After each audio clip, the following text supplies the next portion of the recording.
Hello guys, welcome to DXD Tales. So in this video, we will see, what if Issei awakened the Esdeath ice dragon powers?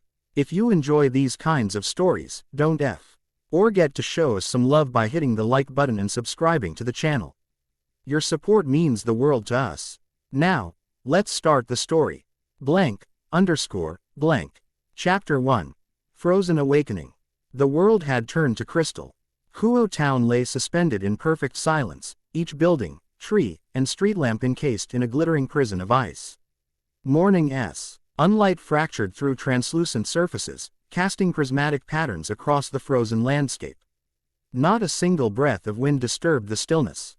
No birds sang, no engines hummed, nothing moved except one solitary figure standing atop the highest building, surveying what he had created.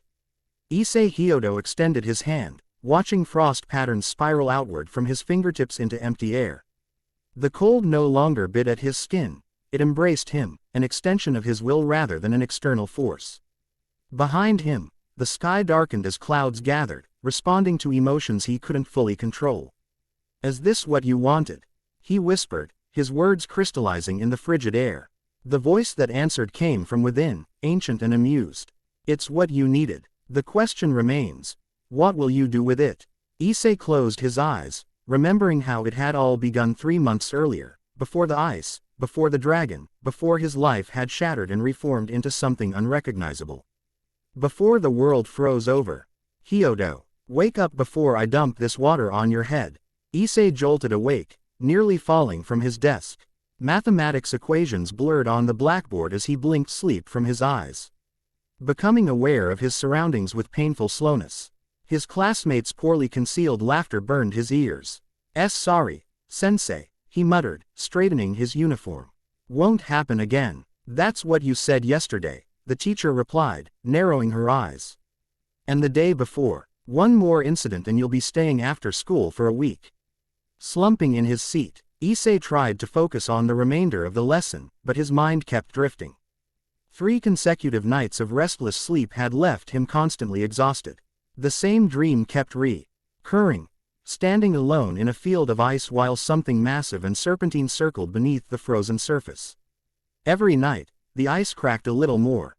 When the final bell rang, he gathered his belongings sluggishly, watching as his classmates hurried out into the rare December sunshine. Normally he would join his friends Matsuda and Motohama, but lately their obsession with peeping on the kendo club felt increasingly childish. Something inside him had changed, though he couldn't identify what exactly. "You look terrible," came a voice from the doorway.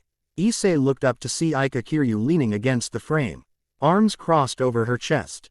Unlike most of his female classmates who treated him with thinly veiled disgust, Aika had always spoken to him directly, though usually to deliver some cutting remark. "Thanks for the update," he replied, shouldering his bag. "Wasn't aware." "Seriously though, you've got shadows under your eyes dark enough to qualify as makeup." She fell into step beside him as they walked down the hallway. "Staying up all night watching porn or something?" "No, just haven't been sleeping well." Aika studied him with unexpected seriousness.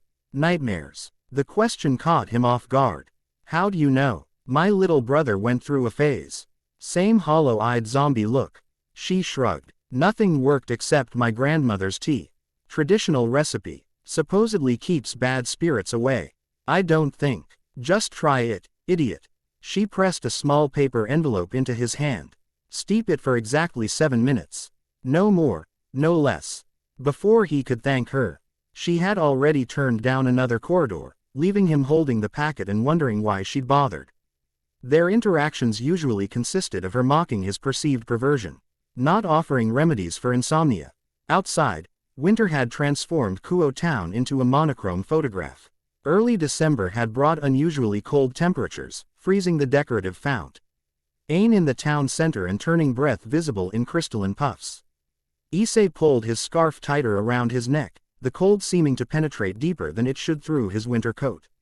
As he crossed the park that shortened his route home, a high-pitched scream cut through the afternoon quiet. Without thinking, Issei dropped his bag and sprinted toward the sound, rounding a stand of trays to find a small girl pointing frantically upward. "Yuki-chan." she cried. Yuki-chan stuck. Following her gaze, Issei spotted a small white cat perched precariously on an icy branch almost 30 feet up. The animal meowed pitifully, clearly too frightened to attempt descent down the slippery trunk. Is that your cat? Issei asked, already assessing the tree's climbable surfaces. The little girl nodded, tears freezing on her cheeks. Please help her. She'll fall. The rational part of Issei's mind suggested calling the fire department, but the branch was already beginning to crack under the cat's weight. Without further hesitation, he grabbed the lowest limb and began pulling himself upward, grateful for his decent upper body strength from years of bicycle commuting. Be careful, Oni-san. The girl called. 20 feet up. The cold intensified, wind cutting through his jacket. His fingers grew numb as he navigated increasingly narrow branches, ice crystals cracking beneath his gloves. At 25 feet, he paused to catch his breath, watching it plume white against the darkening sky. Almost there, Yuki-chan, he coaxed, inching out onto the cat's branch. Come here. The cat hissed defensively but didn't retreat further. 5 more careful movements brought Issei within arm's reach. He stretched out his hand, fingertips just brushing white fur, when a sharp crack split the air. Time seemed to slow as the branch gave way. The cat leapt instinctively, catching Issei's shoulder before scrambling down his back and somehow finding purchase on the trunk. Issei himself wasn't so lucky. His desperate grab for another branch missed by centimeters. He was falling. The little girl's scream echoed in his ears as the ground rushed toward him. In that eternal moment between sky and earth, something inside Issei shattered like ice on steel. Cold flooded through his veins, radiating outward from his chest in a physical wave that crystallized the very air around him. Finally, rumbled a voice like glaciers shifting. The last thing Issei saw before darkness claimed him was the strange, impossible sight of snow swirling upward against gravity, cushioning his fall in a drift that materialized from nowhere. Dreams of ice. Dreams of scales gleaming blue-white under ancient moons. Dreams of mountain ranges crumbling before a roar that froze the very air. Dreams of flight, above primordial landscapes where no human had yet walked. Dreams of hunger. Dreams of battle. Dreams of slumber so deep that centuries passed in the blink of an eye. Remarkable recovery rate. Temperature still abnormally low. Quote, never seen anything like it. Voices filtered through the dreams, distant and unimportant compared to the presence circling him in the darkness. Something vast. Something ancient. Something that had been waiting. Open your eyes, vessel. It's time we spoke properly. Issei's consciousness snapped into a landscape of perfect white. A frozen lake stretched in every direction to the horizon, unbroken save for a single figure standing before him. The man, if such a simple word could apply, stood nearly 7 feet tall, with skin the pale blue of deep ice and hair like freshly fallen snow. His eyes shone with the cold light of distant stars, pupils slitted like a reptile's. Who are you? Issei asked, surprised to find his voice steady. I am Jokul, the ice dragon of the northern void. The being's mouth didn't move, the words simply formed in Issei's mind. The last of the frost worms. The glacier's heart. I have worn many names across the ages of this world. Am I dead? A sound like cracking ice echoed across the lake. Laughter, Issei realized. No, though you came remarkably close for such a trivial reason. Risking death for a small feline. Our species' sentimentality continues to baffle me. Where are we? Inside your mind. Or rather, the space between your consciousness and mine. I've been trying to reach you for weeks, but you've been remarkably resistant. Issei remembered the recurring nightmares, the shadowy shape beneath the ice. Those dreams. Indeed, your fall broke the final barrier. Now we are connected as we were always meant to be. Connected. What are you talking about? Why are you in my head? Panic began to rise in Issei's throat. The dragon in human form circled him slowly, leaving no footprints on the pristine snow. I have slumbered within your bloodline for 16 generations, waiting for one with the capacity to channel my essence. You, Issei Hyodo, are that vessel. I don't understand. Your ancestor bound a fragment of my soul to his bloodline after I saved his life during the Great Winter of 1709. The terms were specific. I would remain dormant until a descendant was born with the spiritual capacity to contain my power without being consumed by it. That descendant is you. Issei's mind reeled. What does that mean for me? It means power beyond your comprehension. It means seeing the world as I do, a canvas of potential energy waiting to be shaped. It means sovereignty over cold, ice, and winter itself. As if demonstrating, Jokul raised one hand. The very air condensed into intricate ice stalls that danced between his fingers like living things, forming shapes of impossible complexity before shattering and reforming. But power has its price, vessel. The cold that now flows through your veins will change you. How much depends on your strength of will? Before Issei could ask further questions, the frozen landscape began to fracture, cracks spreading across the ice beneath their feet. Our time grows short. You're awakening. Remember this. Control comes from understanding. Understand the cold within you. Embrace it without surrendering to it. We will speak again. The world of white shattered completely. And Issei opened his eyes to fluorescent lights and the antiseptic smell of a hospital room. He's awake, called a nurse, hurrying to Issei's bedside. Mr. Hyodo, can you hear me? Issei nodded slowly, throat too dry for speech. The simple movement sent jolts of pain through his body, every muscle protesting simultaneously. You're at Kuo General Hospital. You fell from a tree 3 days ago. The nurse explained, checking his vitals. You're extremely lucky to be alive, let alone without any broken bones. 3 days. Issei tried to sit up, but gentle hands pressed him back down. Easy now. Your parents just stepped out for coffee. They'll be back any minute. The nurse frowned, checking the digital thermometer. Still running cold. I'll get the doctor. As she left, Issei became aware of the excessive blankets piled on his bed and the heating units positioned nearby.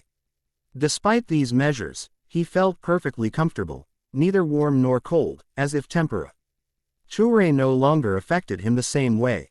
The dream, if it had been a dream, remained vivid in his memory. Jokul, the ice dragon, generations of dormant power now awakened. It should have felt absurd, impossible. Yet somehow it made perfect sense. He lifted one hand experimentally, concentrating on the sensation he'd experienced just before losing consciousness. The cold inside him responded immediately. Frost spreading across his palm in delicate patterns. Incredible, whispered a female voice. Startled, Issei looked up to find himself no longer alone. A girl about his age stood in the doorway, her crimson hair falling in waves down her back. She wore the Kuo Academy uniform, though Issei didn't recognize her from his classes. Who are you? He asked, quickly dissipating the frost from his hand. Rias Gramori, she replied, stepping into the room with casual confidence.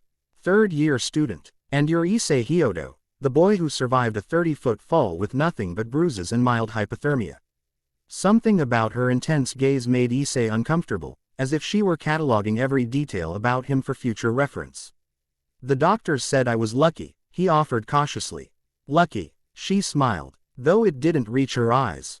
Is that what you call creating a spontaneous snow cushion out of thin air? The little girl you saved has been telling quite a story. Ice foe. RMED in Issei's stomach that had nothing to do with Jokul's power. I don't know what you're talking about. I think you do. Rias moved closer, lowering her voice. Something awakened in you during that fall, didn't it?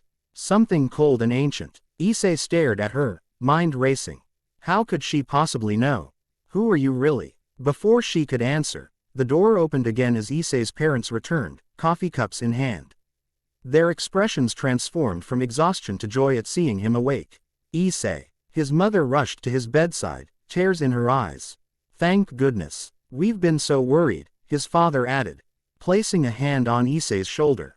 Rias stepped back smoothly, her demeanor shifting to perfect politeness. I should be going. I just wanted to drop off the class assignments you missed. She placed a folder on the bedside table with a smile. I hope you feel better soon, Hyodo-kun.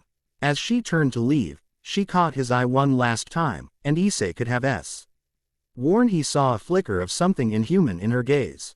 We'll continue our conversation another time, she murmured, too quietly for his parents to hear.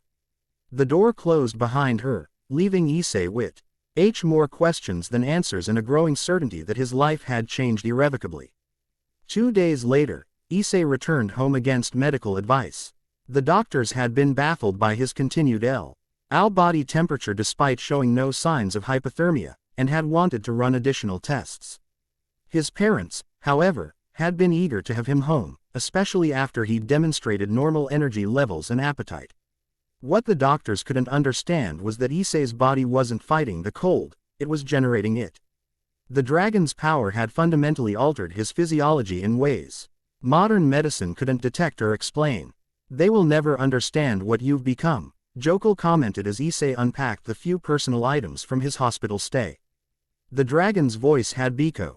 Me a constant companion since their first conversation, occasionally offering observations or criticisms.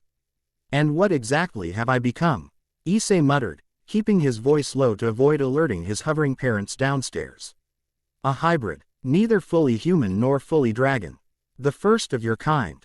Lucky me. Issei collapsed onto his bed, staring at the ceiling. Any other surprises I should know about? Many, but you're not ready for most of them. How reassuring. Issei held up one hand, concentrating on the cold energy flowing through him. Frost formed along his fingertips, then extended outward, solidifying into a perfectly formed ice rose that caught the afternoon light in dazzling patterns. Your control improves, Jokul noted with something almost like approval. Most vessels require months to achieve such precision. Is that what I am to you? Just a vessel, for now. In time, we may become true partners, if you prove worthy. The condescension in the dragon's tone rankled. Issei closed his fist, crushing the ice rose into powder that sublimated directly into vapor. I didn't ask for any of this. Few were given the luxury of choosing their destiny, vessel. Power finds those capable of wielding it, whether they desire it or not. A knock at his bedroom door interrupted their internal dialogue.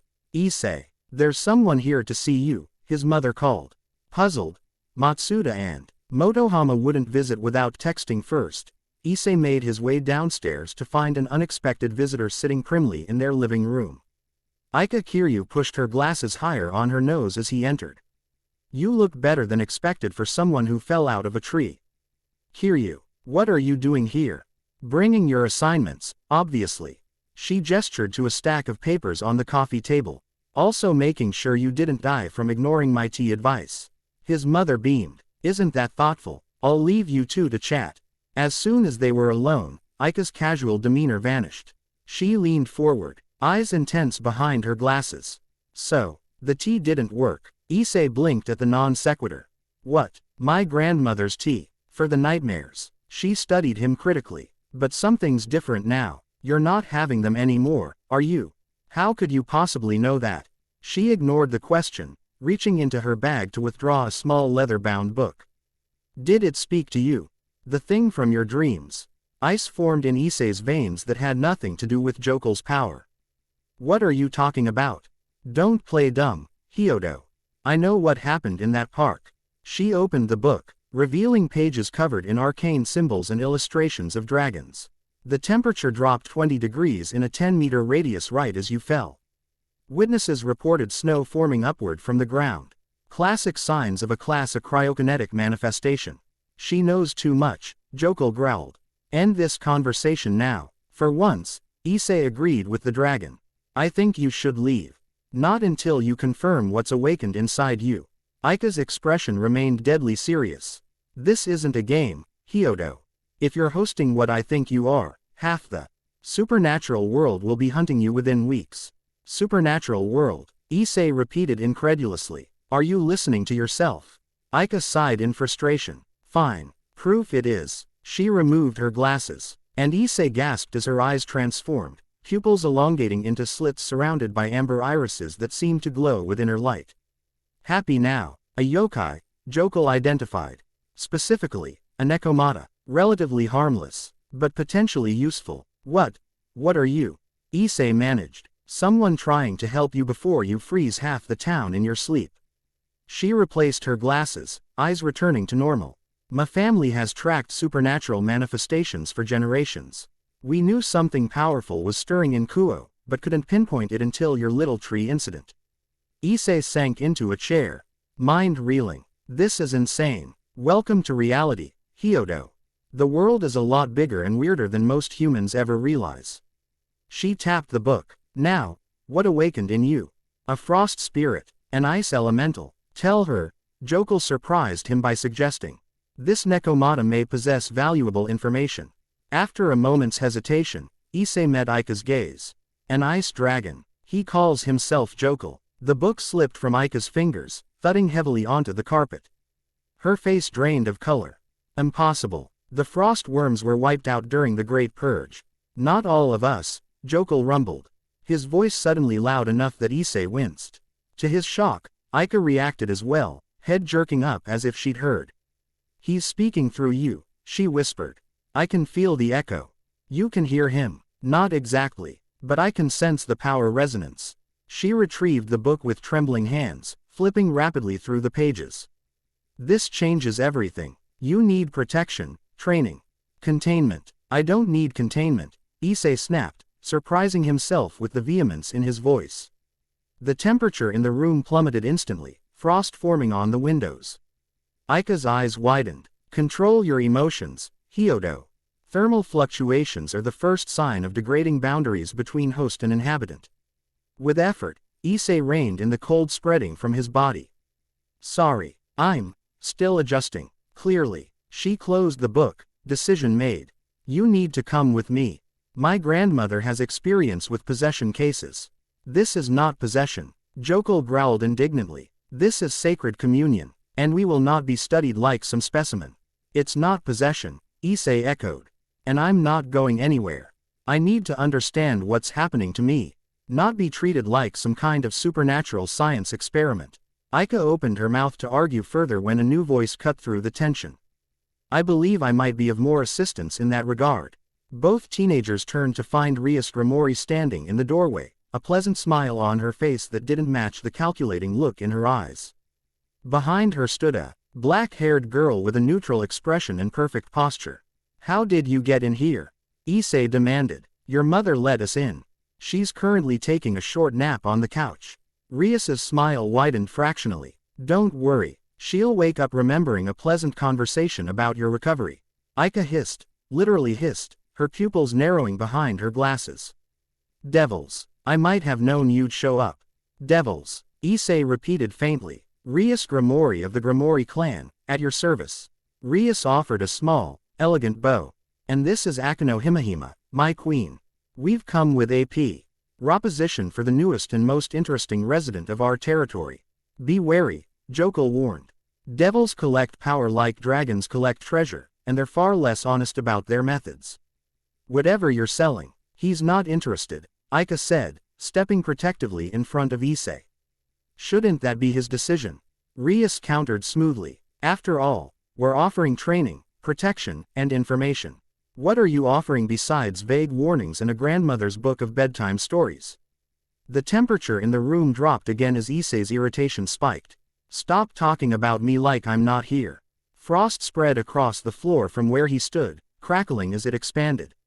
I want explanations, now, from both of you. Rias and Aika both stared at the advancing ice, with expressions caught between concern and fascination. Remarkable control for a novice, Rias murmured. It's not control, it's leakage, Aika countered. The dragon's influence is already bleeding through. Enough. Issei's shout was accompanied by a pulse of cold that frosted every surface in the room instantly. Explain. Now. Careful, vessel, Jokul cautioned, his voice tinged with someth. That might have been concern or anticipation. Strong emotions accelerate the integration process. Taking a deep breath, Issei forced himself to calm, watching as the frost receded slightly. Rias recovered first, smoothing her already perfect hair. Very well. The simplified version is this. The supernatural world exists alongside the human one, largely undetected.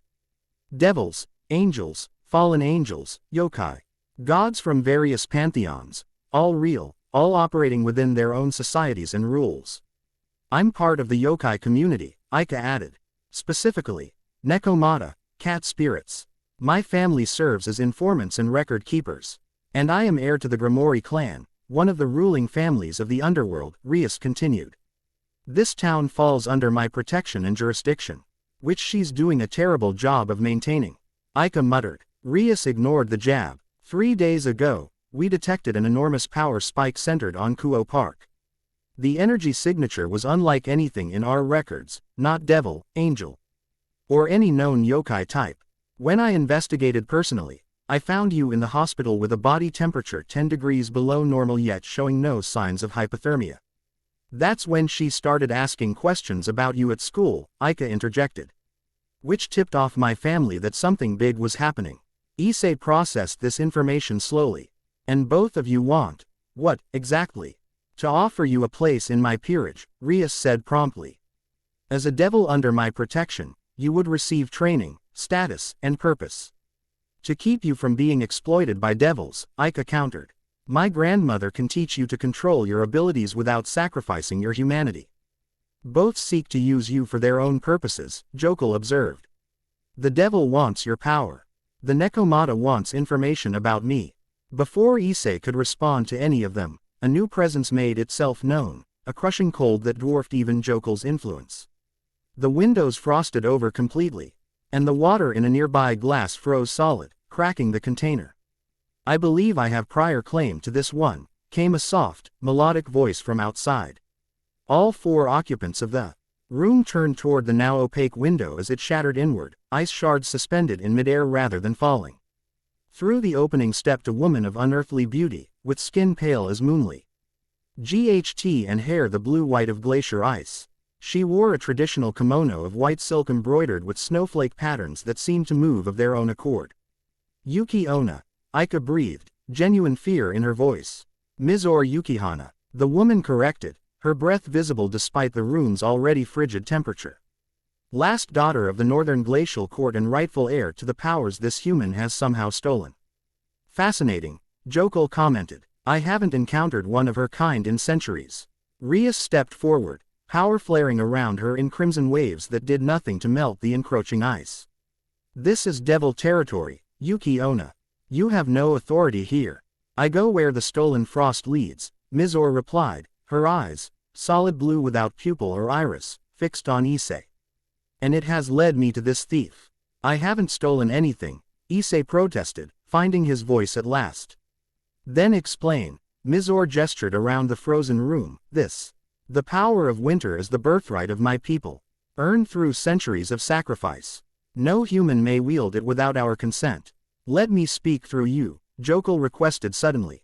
What? No, she will not listen to you, but she may listen to me. I knew her ancestors when they were still learning to shape their first snowflakes. Indecision paralyzed Issei as Mizore approached, frost spreading with each step she took. Behind her, he could see Rias preparing some kind of attack, crimson energy gathering between her palms. Trust me, vessel, just this once. In that moment of crisis, Issei made his choice. He exhaled slowly, surrendering control to the ancient entity within him. The change was immediate and dramatic. Issei's posture straightened, his expression shifting to one of ancient dignity. When he spoke, his voice resonated with harmonics impossible for human vocal cords to produce.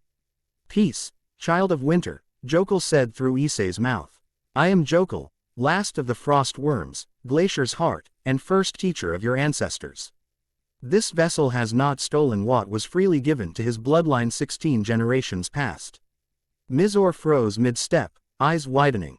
Impossible. The frost worms perished before humans walked upright. Reports of our extinction were premature. The dragon's amusement colored Issei's voice. I have slumbered within this bloodline since the great winter, awaiting one capable of housing my essence. That time has come. Rias and Akino exchanged alarmed glances while Ika frantically flipped through her book. If you truly are what you claim, Mizore said carefully, prove it. Show me the first frost. Quote. Jokul raised Issei's hand, palm upward. Above it formed a perfect crystalline snowflake unlike any natural formation, a complex, symmetrical pattern that reads. MB led writing in a language none present could read except Mizore. Her sharp intake of breath confirmed its significance. The ancient script, she whispered. The secret of shaping, as I taught you, our ancestor Yukihana in the time before records. Do you question my identity still, daughter of winter? Mizore immediately dropped to one knee, head bowed. Forgive my presumption, great one. Had I known, rise. You acted to protect your heritage, as is proper. The dragon's voice softened slightly. This vessel is not your enemy, nor a thief. He is my chosen, and through him, I will honor ancient pacts with your people. A subtle shift in posture and expression signaled Jokul relinquishing control. Issei stumbled slightly, disoriented by the transition. That, he gasped, was extremely weird. Rias stepped forward cautiously. What just happened? The dragon spoke through him, Mizor explained, rising gracefully. Her hostile demeanor had vanished, replaced by something approaching reverence. The last frost worm lives, bound to this human's soul. Which makes him, Aika added, having found the relevant page in her book, potentially one of the most powerful beings in Japan, if not the world. She looked at Issei with new respect tinged with wariness. No wonder everyone's suddenly interested. Issei felt a headache forming behind his eyes. This is too much. Devils, yokai, Yuki-onna, ancient dragons. I just wanted a normal high school experience. That option disappeared the moment Jokul awakened, Rias said pragmatically. Now you must choose your path forward. With the Grimoire clan, with the yokai, with the Yuki-onna, or alone. None of those options sound great, Issei muttered. Mizor approached him, moving with inhuman grace. I came seeking a thief. Instead, I have found the heir to powers my people considered legend. The Northern Court would welcome you, teach you mastery over ice and snow that no devil or yokai could provide. While turning him into a popsicle, Aika countered. Yuki-onna courts exist in perpetual winter. You'd be asking him to abandon his humanity entirely. And becoming a devil wouldn't. Mizor raised one perfect eyebrow. Ladies, please, Rias interjected smoothly. Perhaps we should let Issei consider all options before making demands. The three supernatural beings turned expectant gazes on Issei, who felt the weight of their attention like physical pressure. The room remained frozen, a perfect metaphor for his current situation, suspended between worlds, decisions, identities. Choose carefully, vessel, Jokul advised. But know this, I did not awaken to be passed between factions like a prize. Whatever you decide, it should maintain our dignity and independence. For the first time since his fall from the tree, Issei felt a moment of clarity. The dragon was right. Whatever he had become, human, dragon, hybrid, he wouldn't be anyone's pawn or prize. I appreciate the offers, he said finally, surprising himself with the steadiness in his voice. But I'm not joining anyone. Not yet. I need to understand what I've become before I decide where I belong. A dangerous choice, Rias warned. Unaffiliated power attracts predators. Like devils, Aika muttered. Like everyone in this room, Issei countered, frost swirling around his fingertips. I'm grateful for the information, but I'll make my own path forward. To emphasize his point, he drew on Jokul's power deliberately for the first time, channeling it with conscious intent rather than emotional reaction. The ice covering the room receded, gathering into a swirling sphere between his palms that compressed smaller and smaller until it vanished completely, not melted, but condensed beyond normal physical limits. Mizor's eyes widened. That technique requires centuries to master. I have good help, Issei replied, feeling Jokul's satisfaction at their cooperation. Perhaps you are worthy after all, vessel. If that's your decision, Rias said after a moment, we'll respect it. For now. She produced a small card from nowhere, placing it on the table. When you change your mind, and you will, call me. My grandmother still wants to meet you, Aika added. No strings attached, just information exchange, and the Northern Court extends formal recognition of your status as Jokul's vessel, Mizor said with a small bow. We will neither interfere nor assist unless requested, as befits an equal power. One by one, they departed. Rias and Akino through the front door with a casual wave that belied the tension of their encounter. Aika a concerned backward glance and whispered warning to, watch your temperature, and Mizor simply fading into mist that dissipated through the broken window. Alone again, Issei collapsed onto the couch beside his still sleeping mother. Mind reeling from everything he'd learned. It begins, Jokul commented. First recognition, then challenges, then either mastery or destruction. The path of power is ever thus. That's not comforting. It wasn't meant to be. Comfort breeds complacency, and complacency is fatal for beings like us. Like us, Issei repeated softly. Is that what we are now? One being, not yet, but in time, perhaps. The choice, ultimately, will be yours. As if responding to his thoughts, the temperature in the room normalized completely for the first time since his awakening. Outside, clouds gathered as evening approached, promising the season's first snow. Issei watched the darkening sky, feeling the weight of choices yet unmade and paths not yet taken. Whatever came next, he knew with absolute certainty that his life would never be the same. The first snowflake touched the repaired window, freezing instantly into a pattern identical to the one Jokel had shown Mizor, the secret of shaping. Now written across Issei's world in crystalline clarity. Winter had come to Kuo town. And with it, the awakening of something ancient and powerful that would change everything. Chapter 2. Fractured Reflections. The underworld wasn't what Issei expected. No brimstone, no lakes of fire, no tormented souls writhing in eternal agony. Instead, the landscape outside the train Endao resembled an inverted world. Purple skies with crimson clouds drifting over forests of silver-leafed trees and crystalline rivers that seemed to flow uphill. Beautiful, yet fundamentally wrong in ways his human mind struggled to articulate. First-time visitors always get that look, Rias observed from across the compartment. Like they've stepped into a painting that doesn't quite follow the rules of perspective.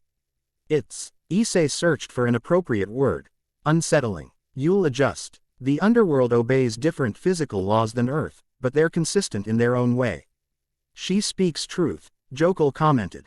Though the devils have sanitized their realm considerably since my day. It was far more primal when last I visited. Issei didn't relay this observation. 3 weeks after his awakening, he'd learned to keep most of Jokel's commentary private. The ancient dragon had opinions about everything, most of them unflattering to modern sensibilities. Remind me again why I agreed to this, he asked instead, watching a flock of bat-winged creatures soar past that resembled birds only in the loosest sense. Because the Devil High Council demanded an assessment of your power, and I convinced them to allow a controlled demonstration rather than sending an extraction team. Rias adjusted her already perfect hair, a gesture Issei had come to recognize as a stress response. Consider this diplomatic immunity. You're officially my guest, which prevents anyone from claiming you as unaffiliated supernatural contraband. Contraband. Lovely. After rejecting the offers from Rias, Aika, and Mizor, Issei had attempted to resume normal life while learning to control Jokel's power in secret. That plan had lasted exactly 6 days before reality intervened in the form of 3 fallen angels attempting to abduct him from his bedroom. Only Jokel's instinctive defense mechanisms, freezing his attackers solid before Issei fully awakened, had prevented disaster. The incident forced Issei to acknowledge an uncomfortable truth. Independence was a luxury he couldn't afford until he understood the power dynamics of the supernatural world. When Rias offered temporary sanctuary and information in exchange for a formal introduction to Devil Society, pragmatism overrode pride. We'll arrive in 20 minutes, Rias continued, consulting an elegant pocket watch that seemed to run counterclockwise. Akino has prepared guest quarters in my family's estate where you'll stay tonight. Tomorrow morning, you'll meet my brother and give your demonstration. If all goes well, we return to the human world by evening. And if it doesn't go well, her smile didn't reach her eyes. Then we improvise. Issei turned back to the window, unnerved by how quickly he'd become entangled in supernatural politics. 1 month ago, his greatest concern had been passing mathematics. Now he was traveling to the literal underworld to demonstrate dragon powers to devil nobility. The A.B. certitude would have made him laugh if the stakes weren't potentially lethal. Politics remains politics across all realms, Jokel observed with ancient weariness. Devils simply practice it longer than humans. Remember, show enough power to earn respect, but not enough to provoke fear. The line between asset and threat is thin among immortals. The train began to slow, rounding a mountain ridge to rev. A sprawling cityscape unlike anything Issei had seen. Gothic spires intermingled with crystalline towers and structures that seemed to defy gravity, connected by arching bridges that glowed with inner light. At the city's heart stood a castle of obsidian and ruby, its architecture blending elements of European fortresses with distinctly Eastern temple aesthetics. "Welcome to Lilith," Rias announced, watching his reaction with undisguised amusement. "Capital city of the Devil Realm and seat of the 72 Pillars." "It's beautiful," Issei admitted. "And dangerous. Stay close to me or Akino at all times." Devils can smell draconic power, and many would risk censure for a chance to claim it. The train glided into a grand terminal constructed of black marble veined with gold. As the doors opened, Issei felt a subtle pressure against his senses, a magical barrier scanning them as they disembarked. Security checkpoint, Rias explained under her breath. It records all powers entering the city. My brother's probably being notified of your arrival as we speak.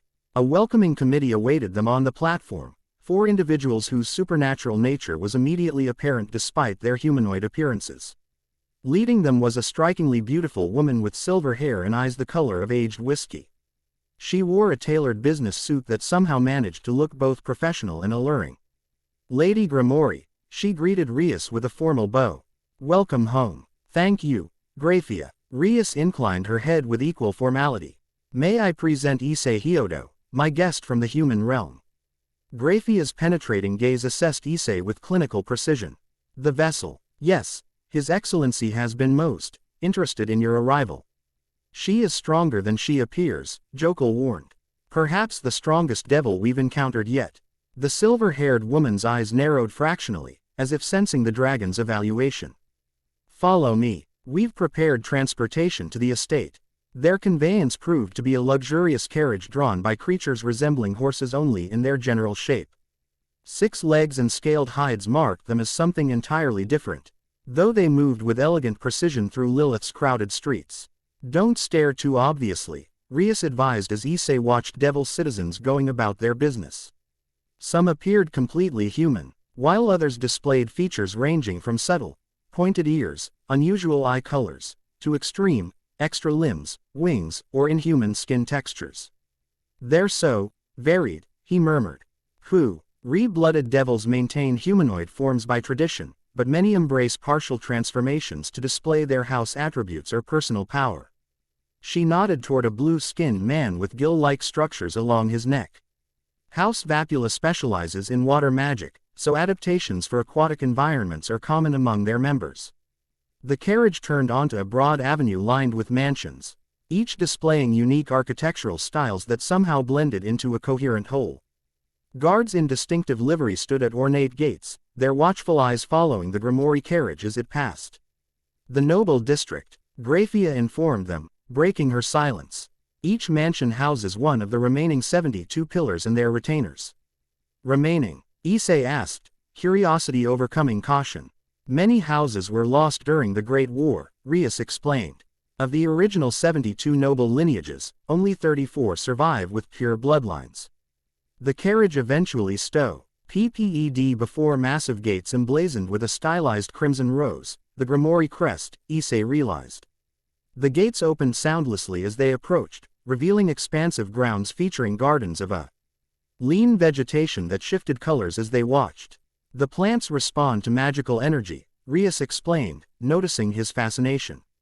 A gift from the Citri clan centuries ago, both decorative and functional as a detection system. The Grimori estate itself sprawled across several acres, its main structure a harmonious blend of European chateau and traditional Japanese architecture. Waiting at the entrance was a familiar figure, Akano Himahima, dressed more formally than Issei had seen before in a shrine maiden outfit modified with devil symbols. Welcome back, Bushu, she greeted with a bow tie. Had managed to be simultaneously respectful and graceful. Everything is prepared as requested. Thank you, Akano. Rias turned to Issei. You must be tired after your first interdimensional journey. Akano will show you to your quarters. We'll meet for dinner in 3 hours. Before Issei could respond, Graphia interjected. Lord Searzex requests an immediate preliminary meeting with the vessel. Rias's expression tightened almost imperceptibly. My brother assured me Issei would have time to rest before any official functions. Circumstances have changed, the silver-haired woman replied evenly. Representatives from other factions have expressed interest in your guest. His Excellency believes a private audience would be beneficial before tomorrow's public assessment. Politics moves swiftly, Jokul observed. Our presence has accelerated existing agendas. Rias looked ready to argue further when Issei touched her arm lightly. It's fine. I'd rather know what we're walking into. After a moment's hesitation, she nodded. Very well, but I'm accompanying him. Of course. Graphia's tone made it clear this had been assumed all along. This way, please. Sears Lucifer, former L.Y. Sears Grimoire and current ruler of devil kind, didn't match Issei's expectations of a satanic overlord. Tall and handsome with the same crimson hair as his sister, he projected an aura of calm authority tempered with genuine warmth. His office, a circular room lined with books and artifacts from multiple worlds, felt more like a scholar's retreat than a seat of power. Issei Hyodo. He rose Rom behind an ornate desk as they entered. Welcome to my home. I apologize for the abrupt summons, but events are unfolding rapidly. Rias stepped forward. Brother, what's happened? The assessment isn't scheduled until tomorrow. Sears gestured toward several crystal screens floating above his desk, each displaying different locations around the underworld. News of your guest has spread faster than anticipated. The White Dragon Emperor has requested observer status at tomorrow's demonstration. The Norse pantheon has sent a representative claiming historical interest in ice dragon manifestations. And most concerning, he tapped one screen showing a frozen landscape. Unusual weather patterns have been reported in the northernmost territories. I don't understand, Issei said. What do weather patterns have to do with me? Sears studied him thoughtfully. Nothing, perhaps, or everything. Elemental powers of your presumed magnitude often resonate with natural systems, creating sympathetic responses. The timing is suggestive. Ask about the northern territories, Jokul prompted, sudden intensity in his mental voice. What exactly is happening in the north? Issei asked, following the dragon's guidance.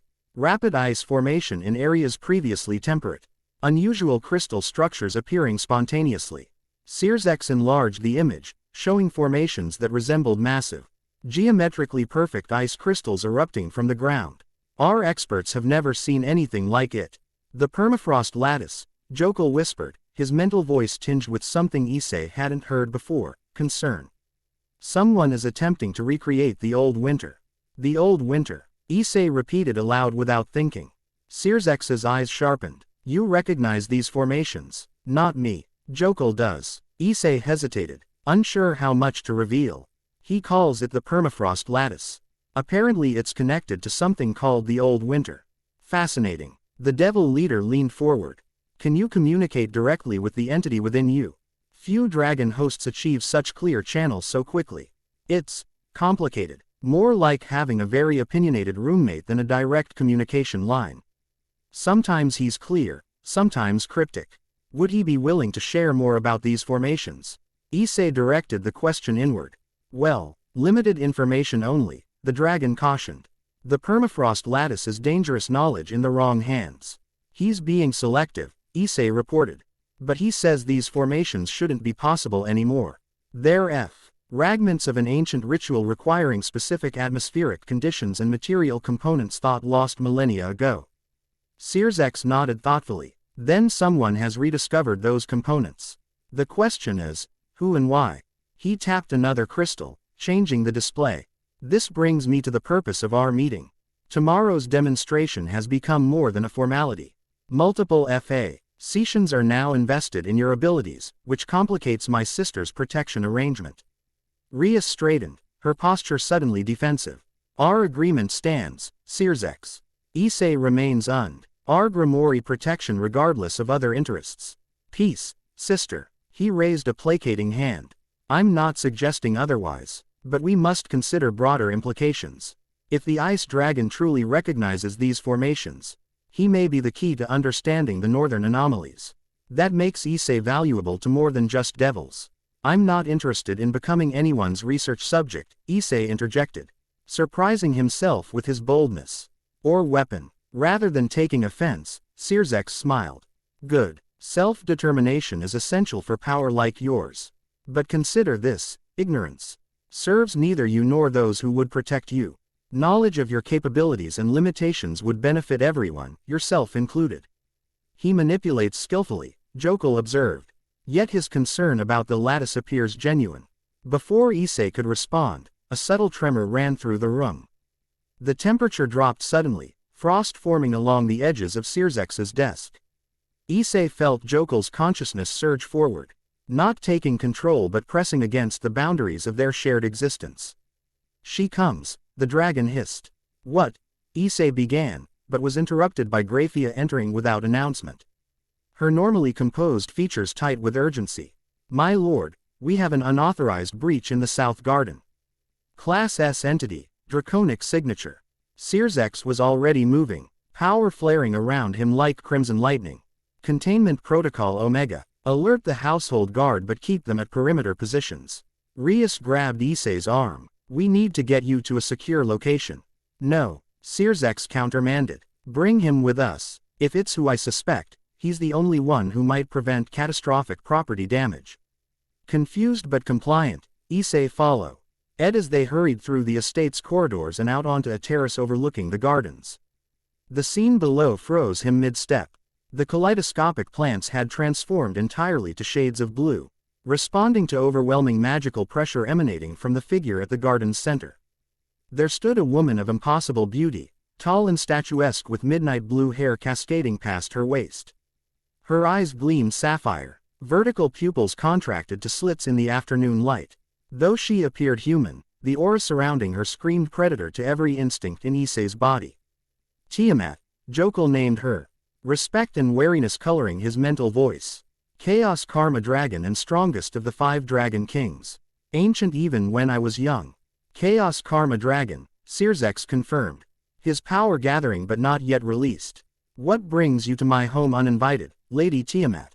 The woman's laugh echoed with harmonics no human throat could produce. Don't play coy, Lucifer.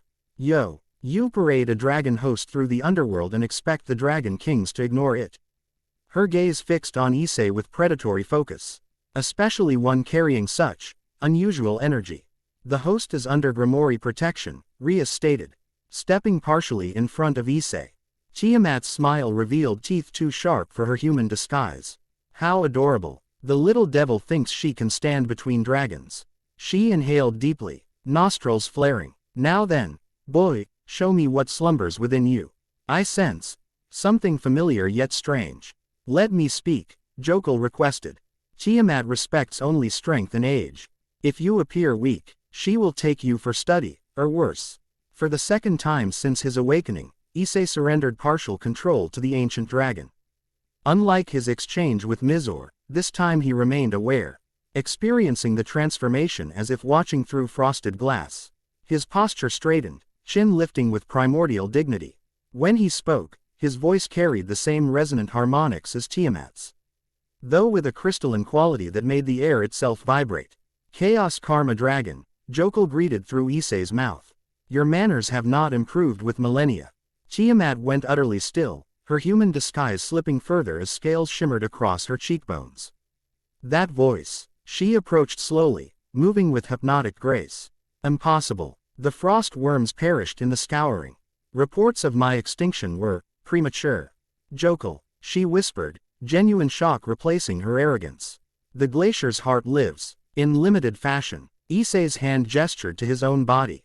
Bound to this bloodline through ancient pact. Sirzex and Rias exchanged alarmed glances, clearly unprepared for this development. Graphia moved silent Why to a position where she could intervene if necessary, power gathering around her hands. Tiamat circled Issei slowly, her gaze analytical. A fragment only, I think. Not your true self. The resonance patterns are fractured. She reached out as if to touch him, then stopped just short. Why reveal yourself now, after all this time? The world believed your kind gone forever. Necessity. The permafrost lattice reappears. The old winter stirs. This statement transformed Tiamat's expression from curiosity to sharp concern. Impossible. The lattice died with the last frost priest 10,000 years ago. Yet it rises again. Look to the northern territories if you doubt me. I doubt everything about this situation, she countered, but without her earlier mockery. A frost worm bound to human flesh. The permafrost lattice reappearing. What game are you playing, Jokul? No game, only survival, for all realms. With that cryptic statement, Jokul withdrew, returning control to Issei, who stumbled slightly at the transition. The temperature, which had dropped dramatically during their exchange, began to normalize. That, Issei gasped, is still extremely disorienting. Tiamat studied him with newfound interest. The vessel retains consciousness during the transfer. Remarkable, She turned to Searsex. I withdraw my objection to devil involvement, Lucifer. This situation requires observation. How gracious. Searsex replied dryly. Perhaps next time you might request an audience rather than breaching my security. She waved a dismissive hand. Formalities waste time, and time may be in short supply if Jokul speaks truth about the lattice. Her attention returned to Issei. You, vessel, what is your name? Issei Hyodo. Issei Hyodo, she repeated, as if tasting the syllables. I will be attending tomorrow's demonstration. Afterward, you and I will have a private conversation about what truly sleeps within you. It wasn't a request. Issei glanced at Rias, who nodded slightly. I look forward to it. Tiamat's smile held no warmth. No, you don't, but you will find it educational nonetheless. With a casual gesture, she created a transportation circle beneath her feet. Until tomorrow, little vessel, keep my old friend safe. She vanished in a flash of sapphire light, leaving behind a garden still thrumming with residual draconic energy. Searsex broke the stunned silence. Well, that complicates matters considerably. What just happened? Issei demanded. Who exactly is she? Tiamat, Rias explained, her voice carefully controlled, is the strongest of the 5 dragon kings and notoriously unpredictable. She generally avoids involvement with other factions unless. She hesitated. Unless what? Unless something threatens the balance of power among Dragonkind. Searsex finished. Her appearance confirms what I suspected. Your dragon is not merely powerful, but significant in ways even I didn't anticipate. She remembers, Jokul murmured. After all this time, she remembers the old winter. This is both valuable and dangerous. Graphia approached, her composure fully restored. My lord, given these developments, should we proceed with tomorrow's demonstration as planned? Searsex considered this briefly. Yes, but with additional security measures. And contact the Norse representative. I want to speak with them before they meet Issei. He turned to his sister. Rias, make sure our guest understands exactly what will be expected tomorrow. No surprises. Of course. She touched Issei's arm. Come, you need rest before dinner. As they walked back through the estate, Issei's mind raced with questions. Rias, what is this permafrost lattice that has everyone so concerned? She shook her head. I don't know. Ancient drive. Ogon matters aren't well documented in Devil archives. But if it concerns both Jokul and Tiamat, it's significant. She lowered her voice. Be careful what you reveal tomorrow. Multiple factions will be watching, each with their own agenda, including yours. He asked pointedly. Her smile contained genuine amusement. Of course, I've never pretended otherwise. She paused outside an ornate door. These are your quarters. Akino will escort you to dinner at 8. Try to rest. Tomorrow will be demanding. Left alone in luxurious surroundings that felt completely alien, Issei sank onto the edge of a bed large enough for 6 people. The events of the day swirled in his mind like snowflakes in a blizzard, too numerous and chaotic to organize. Your impression of the Chaos Karma Dragon? Jokul, L prompted after several minutes of silence. Terrifying, Issei admitted, and not just because of her power. She looked at me like a scientist examining an unusual specimen. Yes, Tiamat has always been curious to a fault. But she is also honorable in her fashion. Her interest in us may prove advantageous. You know her well. We were contemporaries, neither friends nor enemies, but aware of each other's domains and powers. She ruled the seas while I commanded Winter's grasp. Our paths crossed rarely until the Scouring. The event she mentioned, when your kind supposedly died out. Yes. A convergence of circumstances both natural and orchestrated that nearly extinguished Dragonkind entirely. Tiamat survived through cunning and adaptation. I survived through different means. Issei sensed the dragon withdrawing slightly, closing off further inquiry on this topic. By now, he recognized when Jokul considered a subject too sensitive for discussion. Will you tell me about the permafrost lattice at least? Everyone seems frightened by it. With good reason. The dragon's mental voice grew solemn. The lattice is not merely ice formations, it is a framework for ritual. Magic on a scale few modern beings can comprehend. In ancient times, it served as the foundation for the Old Winter, a period of global cooling that reshaped continents and extinguished countless species. And someone's trying to recreate this. So it appears. Though how they obtained the necessary knowledge, that question troubles me greatly. A soft knock interrupted their conversation. Expecting Akino with dinner instructions, Issei was surprised to find a completely different visitor when he opened the door, a silver-haired young woman in formal Asgardian attire, her expression profession. Ally neutral despite the obvious tension in her posture. Issei Hyodo, she asked with a clipped Norse accent. I am Rosweiss, Valkyrie second class and representative of the Asgardian Council. Might I have a moment of your time? Curious, Jokul commented. The Norse were once intimately familiar with frost worms. This one may have valuable insights. Of course, Issei replied, stepping aside to admit her. Though I'm not sure what information I can offer. Rosweiss entered cautiously, her eyes cataloging every detail of the room before focusing on Issei. Information flows both ways, Mr. Hyodo. I have historical context that may benefit you, while confirming certain theories would advance my research significantly. She removed a small crystal from her pocket. With your permission, I'd like to measure the resonance patterns of your draconic energy. Caution, Jokul advised. Such measurements can be used for tracking or constraint.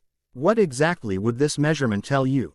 Issei asked, making no move to accept the crystal. Whether the entity within you matches descriptions from the prose Edda. She held his gaze steadily. The Asgardian archives contain references to a specific frost worm whose signature would be unmistakable. Jokul, the dragon who taught Ymir the secrets of ice shaping. Issei couldn't hide his surprise. You know his name already. I suspected. Your confirmation just now makes it certain. Her professional demeanor cracked slightly, revealing genuine scholarly excitement. Do you realize the historical significance? Jokul is mentioned in our oldest texts as the progenitor of winter magic. His techniques formed the foundation for icy vocations still practiced in Niflheim today. She speaks truth, Jokul acknowledged. The Norse were apt pupils. Though they applied my teachings in ways I did not always approve. Why does Asgard care about this now? Issei asked, still wary. Rosweiss hesitated, conflict evident in her expression. Officially, I am here to assess potential threats to the Nine Realms. Unofficially, she lowered her voice. Unusual ice formations have appeared in Niflheim, patterns not seen since the age of winter. My grandmother recognized them from ancient texts and insisted I investigate any connection to reports of an ice dragon manifesting on Midgard. The parallels to Sirzex's concerns were too specific to be coincidental. These formations, do they form perfect geometric patterns? Like crystals growing from the ground. Her eyes widened. You've seen them. Not personally, but similar formations have appeared in Devil territories. Jokul calls it the permafrost lattice. The permafrost, she inhaled sharply. That term appears in our most restricted texts, always associated with catastrophic climate events. She pocketed the crystal, apparently forgetting her original purpose. This is worse than we feared. If the lattice is forming across multiple realms simultaneously, the dimensiona L barriers may be thinning in response to some central stimulus. Ask about the frost priests, Jokul prompted. If anyone preserves that knowledge, it would be the Asgardians. What do you know about something called the frost priests? Issei asked. Rosweiss went very still. Where did you hear that term? Jokul mentioned it. Apparently they were connected to the lattice somehow. They weren't merely connected. They created it. She glanced around as if concerned about eavesdroppers despite their privacy. The Frost Priests were an order dedicated to Jokul's teachings, but they perverted his magic for apocalyptic purposes. They believed only through global winter could the world be purified and reborn. Her expression darkened. Our history's record that Jokul himself eventually opposed their extremism, leading to a conflict that supposedly destroyed both the priests and the frost worms. A simplified version of events, Jokul commented dryly. But essentially accurate. Issei relayed this to Rosweiss, whose scholarly excitement visibly intensified. Then he confirms the historical accounts. This is extraordinary. For centuries, scholars debated whether the frost priests actually existed or were merely metaphorical representations of natural climate cycles. They were real, Issei confirmed, drawing on Jokul's memories. And dangerous. What concerns me is that someone may be trying to resurrect their practices. Hence my presence. Rosweiss straightened, professionalism reasserting itself. Asgard takes such threats seriously, especially those with historical precedent. If the Frost Priests are indeed returning in some form, multiple pantheons will need to cooperate. She hesitated, then added, I would like to speak directly with Jokul, if possible. My Cr. Edentiels as a scholar of ancient magic might encourage him to share critical details. A reasonable request, the dragon conceded. Limited communication only, and nothing about our binding method. Issei nodded, now familiar with the sensation of partially surrendering control. This time, the transition felt smoother, less disorienting, practice making the process more natural. Daughter of Asgard, Jokul greeted, his voice resonating through Issei's vocal cords. Your people have maintained the old knowledge well if you recognize the significance of the lattice. Rosweiss bowed formally. Great Worm, it is an honor. The Asgardian archives preserve your teachings as foundational magical texts. Flattery, while accurate, serves little purpose here. Ask your questions directly. As the Cu. Rent lattice formation identical to the original pattern created by the Frost Priests? No. The original required specific stellar alignments and material components no longer available in this age. What forms now is an approximation, imperfect but potentially functional with sufficient power input. Could it achieve the same effects as the historical lattice? If completed, yes. The fundamenta, principles remain sound regardless of the pattern's imperfections. Rosweiss paled slightly. Then the threat of global winter remains viable. Potentially, though modern magical countermeasures might limit the effect to regional rather than global. The greater concern is not the physical cold but the thaumaturgical resonance it creates. Meaning, the lattice, even imperfect, creates a pathetic frequency that weakens barriers between realms. Specifically, it thins the veil between the material world and elemental planes of ice and entropy. Entities native to those planes could potentially cross over, entities for which your world is neither prepared nor protected. This information visibly disturbed the Valkyrie. You believe this is the actual purpose. Not climate manipulation but dimensional breaching. I believe nothing without evidence. I merely state possibilities based on historical patterns and magical theory. Jokul paused, then added, though I find it suggestive that the formations appear simultaneously across multiple realms. Coordination implies intelligence and purpose. One final question, if I may. Rosweiss's voice dropped to near whisper. Cool. Do you identify the architect if you encountered their magical signature? Yes. The manipulation of winter energies requires specific harmonic patterns unique to each practitioner. I would recognize He resonance of anyone utilizing true frost magic, especially techniques derived from my own. Then tomorrow's demonstration may serve multiple purposes. She bowed again. Thank you for this audience. Asgard honors your wisdom. Save your gratitude for actions, not words. If the lattice grows as I suspect it might, all realms will need more than wisdom to survive what follows. With that ominous statement, Jokul relinquished control. Issei swayed slightly but remained standing, the transition smoother than previous experiences. That was intense, he murmured. Rosweiss studied him with new respect. Your integration is progressing rapidly. Most hosts require months to achieve such coherent channeling. Is that good or bad? Both, potentially. Greater integration means greater power access and control, but also increased risk of personality blending. She hesitated, then added more personally, be careful, Issei Hyodo. Dragons measure time in millennia, their perspective can overwhelm human consciousness without proper boundaries. I'll keep that in mind. He managed a smile despite his growing concern. So, are you staying for the demonstration tomorrow? Yes. Asgard requires first-hand assessment. Her formal demeanor softened slightly. And personally, I admit to professional curiosity. My academic focus is comparative magical theory, particularly elemental manipulation. The opportunity to observe authentic frost worm techniques is unprecedented. I'm not sure how impressive it'll be, Issei admitted. I'm still learning to control these abilities. That's precisely what makes it interesting from a theoretical perspective. Watching the development process reveals more about underlying magical principles than observing perfected techniques. Her eyes lit with genuine enthusiasm. For instance, the thermal gradient manipulation you demonstrated during Jokul's manifestation suggests a fundamentally different approach to elemental control than conventional devil or Asgardian methods. This observation sparked Issei's curiosity. Different how? Devil magic imposes will directly on reality, essentially forcing natural laws to bend through superior power. Nordic methods use runes and sigils to negotiate with elemental forces through symbolic representation. But what I sensed from Jokel's energy was neither commanding nor negotiating, it was more like becoming the element itself. She perceives correctly, Jokel confirmed. True mastery is not control but communion. One does not command cold, one becomes cold and expresses its nature through personal will. Issei relayed this explanation, watching as Rosweiss's eyes widened with intellectual delight. Exactly. It's transformative rather than transactional magic, a completely different paradigm. She looked almost ready to produce research notes before remembering herself.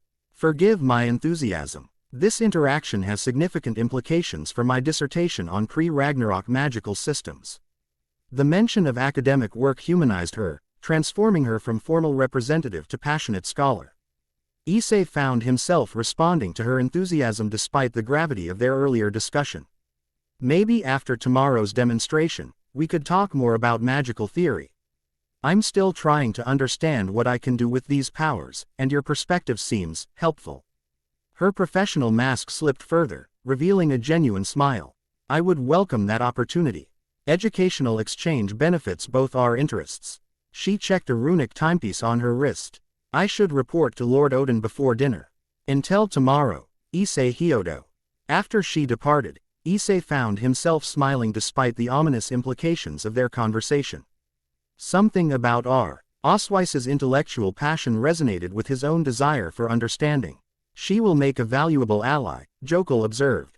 The Asgardians preserve knowledge other pantheons have forgotten or suppressed. She seems more interested in research than politics. A refreshing quality in any realm. Though be warned, scholarly curiosity can be as dangerous as political ambition when directed toward power like ours. Issei nodded, the dragon's caution a constant reminder of his new reality. Every interaction, every relationship now carried additional dimensions and potential consequences. Even anything as simple as academic interest could have profound implications when ancient powers were involved. With hours still remaining before dinner, Issei decided to test Jokel's abilities in the relative privacy of his quarters.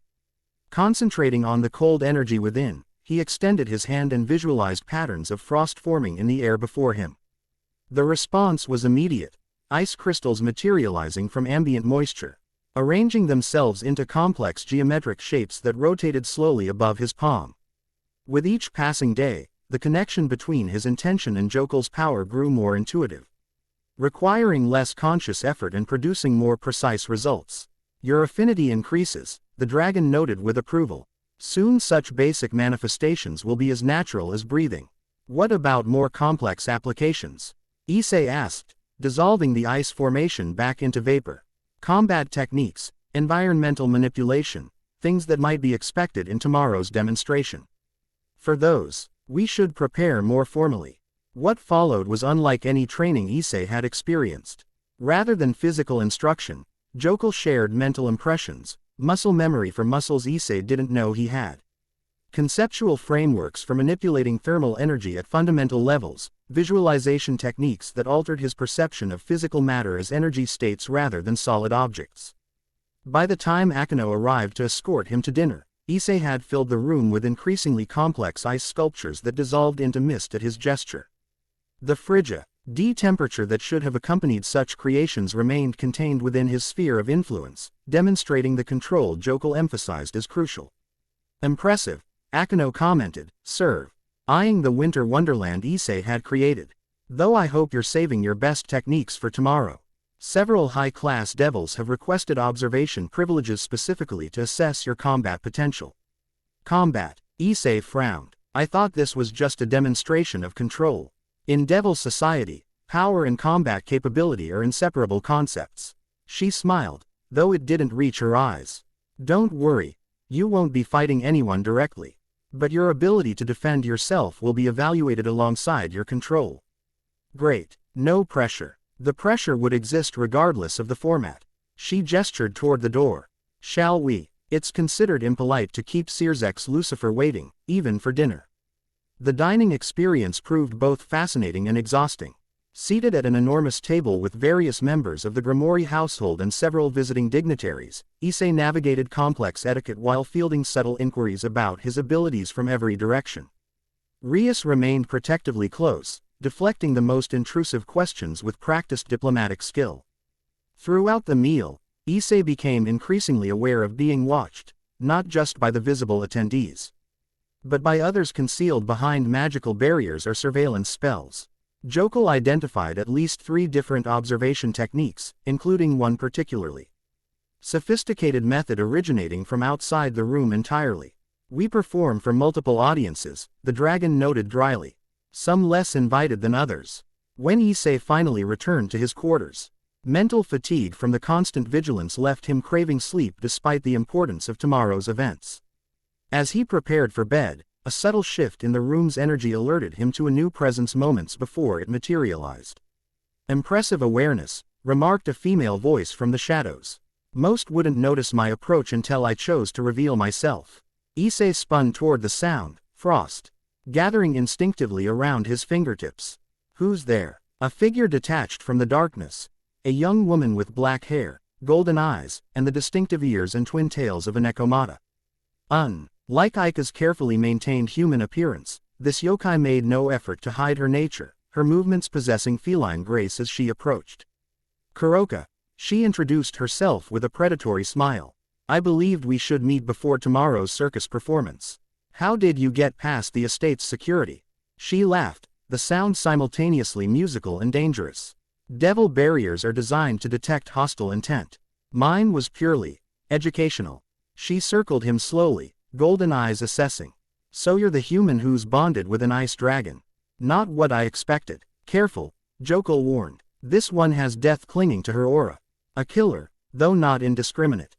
"What did you expect?" Issei asked, maintaining a defensive stance. "Someone older, more imposing, possibly with better fashion sense." She gestured dismissively at his casual clothing. "Instead, I find an ordinary schoolboy playing host to extraordinary power. The contrast is interesting. I'm glad you find me amusing. Now why are you really here?" Her smile widened, revealing slightly pointed canines. "Direct. I like that." She settled gracefully onto a chair, posture deliberately non-threat-ning despite the power Issei could sense coiled within her. "I'm here because yokai have as much interest in your dragon as devils do, particularly those of us with complex relationships to established factions." "You're not representing anyone officially." "Perceptive too." She nodded approvingly. "No, I represent my own interests, which occasionally align with certain yokai groups. Currently, those interests include understanding what an ice dragon's return means for the balance of power."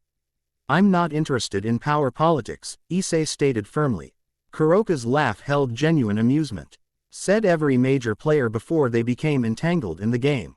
Power attracts politics whether you're interested or not, Dragon Boy. The question isn't if you'll participate, but how and on whose terms." There was uncomfortable truth in her words. Despite his best intentions, Issei found himself increasingly enmeshed in supernatural power structures after just 1 month of awakened abilities. "What do you want from me?" he asked directly. "Information, primarily. Specifically." Her expression grew more serious. "What connection exists between your dragon and the ice formations appearing in various territories?" The repetition of this theme from multiple sources heightened Issei's concern. "You've seen these formations too?" "Not personally, but reports have reached certain circles." "Anu. Sual crystal structures with specific geometric patterns, appearing simultaneously across normally disconnected regions." She leaned forward. "What makes this particularly interesting is that similar phenomena occurred historically before periods of significant conflict between supernatural factions." "She knows more than she reveals," Jokel observed. "Ask about the timing of the first appearance." Following the dragon's prompt, Issei asked, "When exactly did the first formations appear?" "The precise date would be helpful." Kuroka's eyes narrowed slightly. "Interesting question. According to my sources, the first verified sighting occurred exactly 16 days ago, shortly before dawn." She tilted her head questioningly. "Why? Does that timing have significance?" Issei couldn't hide his reaction. 16 days ago marked his fall from the tree, the exact moment of Jokel's awakening. "I see it does," Kuroka murmured, watching his expression.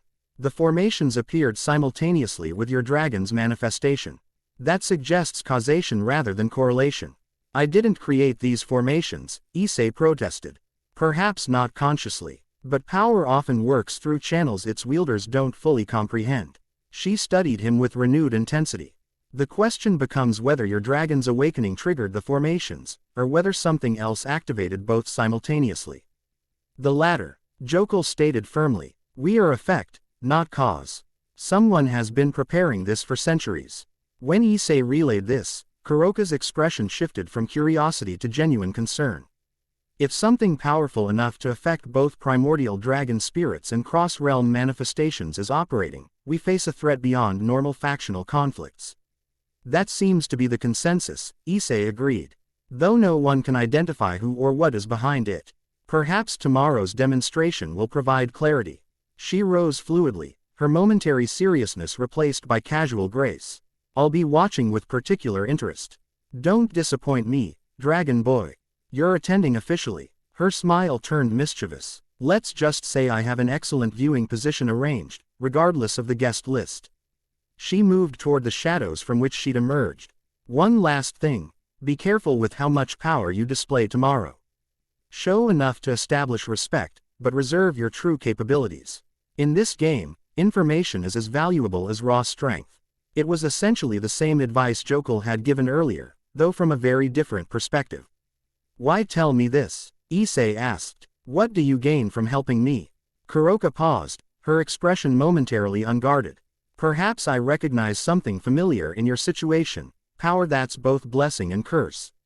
Attracting those who would use rather than understand it. The vulnerability vanished as quickly as it appeared.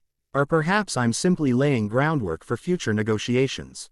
Either way, consider it free advice from someone who's navigated similar waters. Before Issei could respond, she melted into the shadows, her presence vanishing so completely that even Jokul couldn't track her departure. An unusual individual, the dragon commented. Dangerous, yet not immediately threatening.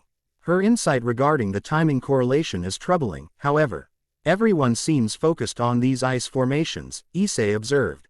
Settling onto his bed, Sirzex, Rosweiss, now Kuroka, all approaching from different angles but equally concerned. With good reason. The permafrost lattice reaper, Essence, one of the few magical constructs capable of affecting multiple realms simultaneously. Its previous manifestation preceded the scouring that nearly extinguished Dragonkind and permanently altered Earth's climate. This revelation added new weight to tomorrow's demonstration. Should we cancel? If displaying your powers might somehow contribute to whatever's happening. Too late for such caution, Jokul replied grimly. We are already participants whether we choose to be or not. Better to demonstrate controlled power than appear weak before potential adversaries. Sleep came uneasily that night. Issei's dreams filled with fractured visions, ice formations erupting from barren landscapes, ancient figures performing rituals around crystalline altars, and a persistent image of a man with frost-white hair and eyes like frozen stars, watching Issei across impossible distance with patient anticipation. Morning arrived with ceremonial formality. Servants delivered clothing specifically designed for the demonstration. Garments that combined traditional Japanese styling with more European elements, primarily in shades of white and silver blue. The fabric, Issei discovered, was both insulated against extreme cold and reinforced to channel magical energy efficiently. A gift from my brother, Rias explained when she arrived to escort him. Designed to complement your abilities while projecting appropriate status. Appearance matters significantly in these contexts. Issei had to admit the outfit was impressive, functional yet elegant in a way that seemed to bridge human and supernatural aesthetics. It fits perfectly. How did they manage that without measurements? Magical tailoring, she replied with a small smile. One of the more practical applications of devil craft. The demonstration would take place in a specialized arena within the Grimoire estate. A massive circular space surrounded by tiered seating with various magical barriers and observation enhancements. As they approached, Issei felt the weight of what awaited. Dozens of powerful beings gathered specifically to evaluate his capabilities and potential. Remember, Rias advised quietly, this is political theater as much as power assessment. Control and precision will impress them more than raw force. She speaks wisdom, Jokul agreed. though we should include at least one display of significant strength to discourage potential challengers. The arena itself proved even more imposing than Issei had imagined. Easily 100 yards across, its surface had been prepared with various terrain features, stone outcroppings, water pools, even small forested areas, to demonstrate adaptability in different environments. The seating areas were already filling with devils of obvious status and power, their auras creating a pressure gradient that intensified as more arrived. Esdeath met them at the preparation chamber adjoining the main arena. "Are you ready, Issei Hyodo? Once we begin, protocol dictates completion without interruption." "As ready as possible, I think." "Good. The format is straightforward. I will announce you formally. You will enter and demonstrate controlled power expression across categories: environmental manipulation, defensive capability, and offensive potential." He gestured to one area of the stands. "Representatives from various factions will evaluate different aspects of your performance, including technical execution, power scale, and control precision." "Who exactly is watching?" Issei asked, noting distinctive groups forming in the observation areas. "Devils from all remaining pillars, naturally.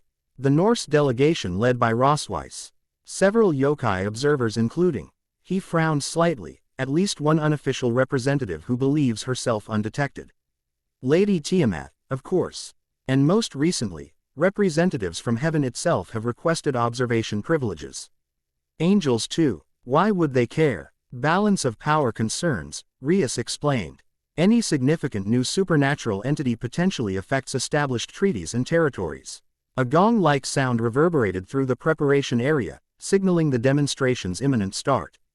"That's your cue," Esdeath informed him. "Remember, control, precision, and adequate power display without revealing your upper limits." "Good luck, Issei Hyodo." As Rias stepped back, she added quietly, "Whatever happens, you're still under Grimoire protection. Remember that." Taking a deep breath, Issei centered himself, feeling Jokel's presence align more closely with his consciousness than ever before. "Together," he thought to the dragon. "But I led." As agreed, came the response. "Your will, my power, our shared purpose." When Issei stepped into the arena, the collected power of the audience hit him like a physical wave, hundreds of supernatural beings directing their attention toward him simultaneously. Among them, he easily identified Tiamat's overwhelming draconic presence, Rosweiss's methodical analytical focus, and even Kuroka's carefully concealed observation point among the shadows of the upper tiers. Esdeath's voice resonated throughout the space. "Assembled representatives of the supernatural world. I present Issei Hyodo, human vessel of Jokel, the ice dragon of the northern void." A murmur rippled through the audience at the formal acknowledgement of Jokel's identity. Many had clearly suspected, but confirmation changed speculation to certainty. The vessel will now demonstrate graduated power expression beginning with environmental manipulation. Acting his position at the arena's center, Issei closed his eyes briefly, centering himself in the techniques Jokel had shared. When he opened them again, he extended both hands, palms down toward the ground. The demonstration had begun. What followed would be recorded in supernatural archives across multiple realms as one of the most precise displays of elemental control ever witnessed from a novice practitioner. Beginning with simple frost patterns spreading across the ground, Issei progressively demonstrated more complex manipulations, creating and shaping ice sculptures with thought alone. Transforming water sources to snow and back again without traditional phase transition, generating localized weather effects including miniature snow flurries contained within perfect geometric boundaries. For the defensive portion, he created barriers of varying complexity, from simple ice walls to multi-layered crystalline shields capable of refracting and redirecting energy attacks. When magical constructs launched test offensives against these defenses, Issei demonstrated adaptive response, his barriers evolving in real time to counter specific threat types.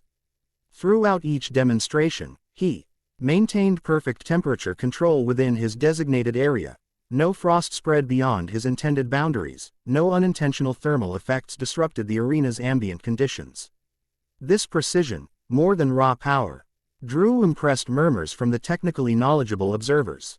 Finally came the offensive demonstrations. Ice projectiles formed and launched with sniper precision, free easing waves that transformed target areas to brittle crystal, and ultimately, a controlled display of Jokel's signature ability, absolute zero-point manipulation, creating a sphere where molecular motion itself ceased entirely, causing target objects to shatter from thermal stress. As the final demonstration concluded, Issei stood at the arena's center, his breath perfectly even despite the significant energy expenditure. He had followed advice from both Jokel and his various advisors, showing impressive but not alarming power levels, demonstrating control over flash, and reserving his true upper limits from public display. Esdeath stepped forward to formally conclude the session when something unexpected occurred, a ripple in the arena's ambient magical field followed by crystalline form. Asians spontaneously erupting from the ground at 6 equidistant points around Issei. Perfect geometric ice crystals, identical in structure to those reported in the Northern Territories, grew rapidly upward, each reaching approximately 7 feet in height before stopping. The patterns within them pulsed with blue-white light, creating a resonance field that visibly distorted the air. The lattice. Jokel's alarm flooded through their connection. Someone has activated a node directly beneath us. Gasps and exclamations of surprise echoed through the audience as the unexpected manifestation disrupted the carefully choreographed proceedings. Esdeath signaled security forces to full alert while Tiamat rose from her observation position, scales rippling across her human disguise as she focused intently on the formations. "What's happening?" Issei asked aloud, instinctively drawing on Jokel's power to analyze the crystals. A message, the dragon realized. The formations are arranged in the first configuration, a summoning rather than a completion pattern. Someone is. Before he could finish, the crystals pulsed in perfect synchronization, releasing a wave of energy that swept through the arena. Though apparently harmless to the observers, the wave triggered an immediate reaction in Issei, or more specifically, in Jokel. Ancestral memory cascaded through their shared consciousness, rituals performed on frozen mountaintops. Priests in crystal regalia channeling winter itself, civilizations buried beneath advancing ice sheets, and always the same figure directing the proceeding. G.S. A tall man with frost-white hair and eyes like frozen stars. Rimthers, Jokel named him, the mental voice laden with ancient recognition and something approaching dread. The last frost priest lives. The crystal formations shattered simultaneously, collapsing into ordinary ice that rapidly melted away, leaving no evidence of their existence beyond the memory of those who had witnessed the phenomenon. The demonstration arena erupted into chaos, security forces swarming to protective positions, observers demanding explanations, faction representatives conferring urgently with their colleagues. Through it all, Issei remained at the center, processing the flood of information Jokel's memories had unlocked. One fact crystallized with perfect clarity amidst the confusion. The ice formations were not random natural phenomena, nor isolated magical anomalies. They were calculated signals, the opening movements in a carefully orchestrated performance directed by an entity who had apparently survived millennia specifically to resume an ancient conflict. And Issei, or more precisely, Jokel, was the primary target. Rias reached him first, her expression tight with concern. "Are you all right? What just happened?" "A message," Issei replied, his voice steady despite the internal turmoil. Someone wanted Jokel to know they remember him, and that they're ready to continue what was interrupted thousands of years ago. Before she could respond, they were surrounded by a rapidly forming security perimeter as Esdeath, Tiamat, and Rosweiss converged on their position, each with urgent questions and theories about the unexpected manifestation. As the crisis response unfolded around him, Issei caught sight of Kuroka watching from the shadows, her earlier playfulness replaced by grave concern. When their eyes met briefly across the distance, she nodded once, confirmation that his demonstration had indeed provided clarity, though not in the way anyone had anticipated. The game had changed. What began as a simple power assessment had transformed into the opening move of a conflict spanning millennia, with Issei now positioned at its center whether he wished to be or not. "And so it begins again," Jokel murmured within their shared consciousness. The permafrost conclave reveals itself at last. Chapter 3. Thawing Heart. Time contracted in a crisis. What should have been weeks of refill planning compressed into hours of frantic preparation as supernatural winter descended across multiple realms simultaneously. Issei stood at the window of Grimoire Manor's strategic command center. watching as unnatural frost patterns crystallized across the underworld's landscape. Even here, in a realm naturally warmer than Earth, ice encroached with methodical precision, not random weather patterns, but calculated territorial expansion. The Niflheim anchor point has been completely overtaken, Rossweiss reported, manipulating holographic maps displaying affected regions across multiple realms. 7 of our observation teams went dark in the last hour. The frost line advances approximately 3 kilometers per hour, significantly faster than predicted. Tokyo reports similar patterns, Kuroka added from her position near the communication arrays. The Yokai Council has abandoned their headquarters. Temperature drop exceeds 40 degrees in affected zones. Searsek studied the tactical displays with grim focus. The pattern is clear now. Each lattice formation serves as an anchor point, expanding outward in perfect geometric progression. They're creating a multi-realm synchronization field. For what purpose? Rias asked, voicing the question everyone had been circling for days. To thin the barriers between realms sufficiently for something to cross over, Tiamat answered.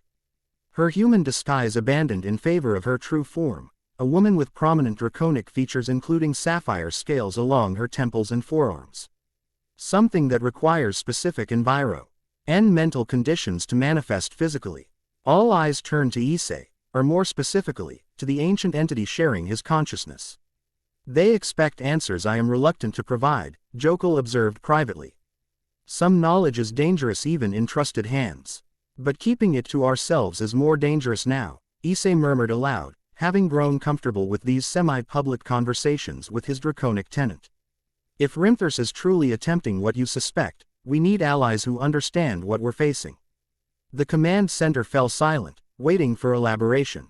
3 days had passed since the demonstration arena incident, days filled with increasingly dire reports from across realms as the permafrost lattice expanded exponentially. Representatives from previously antagonistic factions now shared space and information with unprecedented cooperation, united by a threat that transcended normal politics. Very well. Jokul's resignation carried through their mental link. But the full history must be told, not merely the tactical elements. Issei nodded, then addressed the gathered leaders. Jokul is ready to explain. It's complicated. We anticipated nothing less, Searsek replied dryly. Please proceed. Surrendering partial control had become increasingly natural over the past weeks. Issei maintained awareness while Jokul's consciousness moved forward, air boundaries blurring more with each transition. When he spoke, his voice carried the harmonic resonance that signaled the dragon's direct communication. The being who calls himself Rimthers was once human, Jokul began. Born during what humans now call the last glacial maximum, approximately 20,000 years ago. His tribe worshipped winter itself as deity, believing cold to be the purifying force of creation. A frost cult, Rossweiss murmured, taking notes with runic symbols that glowed briefly before settling onto her tablet. Our earliest records mention such groups. More than a cult, Jokul continued. They possessed genuine understanding of elemental manipulation through ritual observance. When I encountered them, I recognized potential worth nurturing, humans capable of appreciating winter's true nature beyond mere survival concerns. The dragon's voice carried a hint of something like regret. I taught them shared aspects of draconic frost manipulation adapted for human practice. Under my guidance, they developed the discipline that would become known as Winter's Path, the harmonization of human consciousness with primordial cold. You created the frost priests, Tiamat interjected. Her expression unreadable. I provided knowledge. They created the priesthood. The distinction seemed important to Jokul. For centuries, the arrangement proved beneficial. Humans gained greater control over their environment. I gained worshippers who understood aspects of my nature. Kuroka leaned forward. Something obviously went wrong. Rimthers happened. The temperature in the room dropped noticeably. Born with unprecedented affinity for frost manipulation, he advanced rapidly through the priesthood ranks. Where others required decades to master basic techniques, he achieved mastery in months. His potential exceeded anything I had witnessed in a human vessel. Vessel, Rias repeated thoughtfully. Like Issei. Similar, yet fundamentally different. Issei hosts my consciousness through specific bloodline inheritance. Rimthers attempted something more invasive. He sought to incorporate elemental ice itself into his physical form, to become a conduit for the primordial plane of absolute cold. Gasps and murmurs circulated through the command center. Even among supernatural beings, direct incorporation of elemental planes into physical body was considered theoretically impossible, and suicidally dangerous if attempted. How could he even survive such a process? Rosweiss asked, scholarly curiosity momentarily overriding tactical concerns. He didn't. Not entirely. The ritual killed his humanity while preserving his consciousness and physical form. What emerged was neither human nor elemental, but something between, a living paradox, sustaining itself through continuous absorption of thermal energy from his surroundings. A heat vampire, Searsex translated, drawing warmth from his environment to maintain his own existence. Precisely. Initially confined to his immediate vicinity, but his appetite grew as his power increased. Eventually, his need threatened the survival of all surrounding life. Jokel's mental voice darkened with ancient memory. When I opposed his expanding consumption, Rimthurs revealed his true ambition, not merely personal transformation, but global reconfiguration. He believed that by extending Winter's domain permanently across the world, he could transform all life into more perfect forms adapted to eternal cold. Genocide through climate manipulation, Tiamat summarized grimly. With himself as the catalyst. He called it ascension, not genocide. The worthy would adapt, others would provide necessary energy through their extinction. Natural selection accelerated through magical means. Jokel's disgust colored Issei's voice. He corrupted my teachings into tools for mass destruction, creating the permafrost lattice as a global ritual framework capable of channeling elemental ice directly into the material world. Mizor Yukihana, who had joined their council as representative of the Yuki-Onna, spoke for the first time. Our histories record a great winter that nearly extinguished humanity. Is this the same event? Yes. The first convergence almost succeeded. Global temperatures dropped catastrophically as the lattice expanded. Millions perished. Entire species vanished. Civilizations collapsed. The dragon's voice grew heavier. I had not intended such power for humans, had not imagined my teachings could enable worldwide devastation. The responsibility was mine. So you stopped him. Issei interjected through their shared consciousness, encouraging the dragon to continue the narrative. I tried, but Rimthurs had prepared countermeasures against draconic intervention, specifically rituals that could harm frost worms through our connection to winter itself. My direct confrontation failed, nearly destroying me in the process. Rosweiss's eyes widened with sudden understanding. That's why the historical record shows frost worms vanishing during that period. You weren't killed. You were wounded through your elemental affinity. Correct. Unable to confront him directly, I sought alternative methods. Working through human agents, I helped disrupt critical lattice formations while Rimthurs was channeling the final convergence. The backlash read the global network and theoretically destroyed him in the process. Theoretically, Kuroka repeated, but obviously didn't. I believed him dead. All evidence suggested complete disintegration. Yet somehow, he survived, perhaps by transferring his consciousness into the elemental plane itself at the moment of physical destruction. The details matter less than the outcome. He has returned, with millennia of preparation behind him. Searsex leaned forward, expression grave.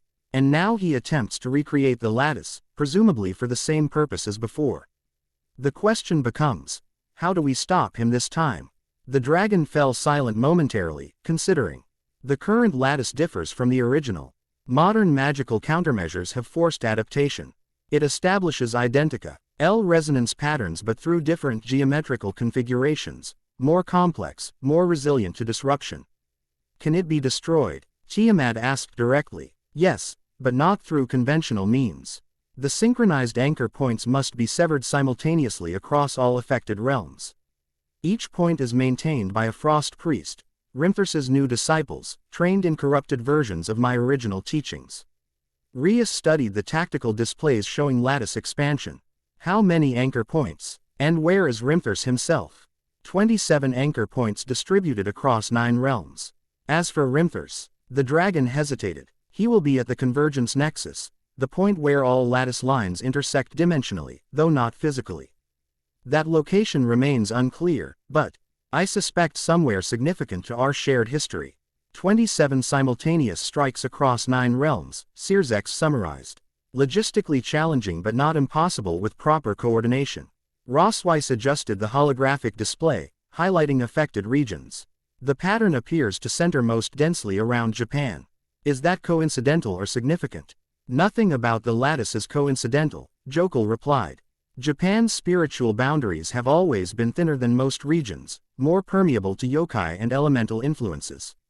It provides optimal conditions for cross-realm manipulation. And it's where Issei awakened your consciousness, Kuroka added, golden eyes narrowed thoughtfully. Another non-coincidence, I'm guessing. Indeed, Rimthers has clearly itored my dormant essence across generations, waiting for the optimal vessel to emerge. He timed his return to coincide with Issei's awakening, perhaps even influenced events to trigger our bonding prematurely. This revelation sent a chill through Issei that had nothing to do with Jokel's powers. Are you saying my accident wasn't an accident? That falling from that tree was somehow arranged? The possibility exists. Rimthers possesses formidable precognitive abilities, another unforeseen consequence of his partial merger with the elemental plane. He perceives probability patterns beyond normal perception. The implications unsettled everyone present. If Rimthers could manipulate events with such precision, countering his plans would prove significantly more difficult than anticipated. After a moment of tense silence, Issei resumed tactical discussion. We need strike teams capable of neutralizing each anchor point simultaneously. Devils, angels, yokai, Asgardians, all must contribute.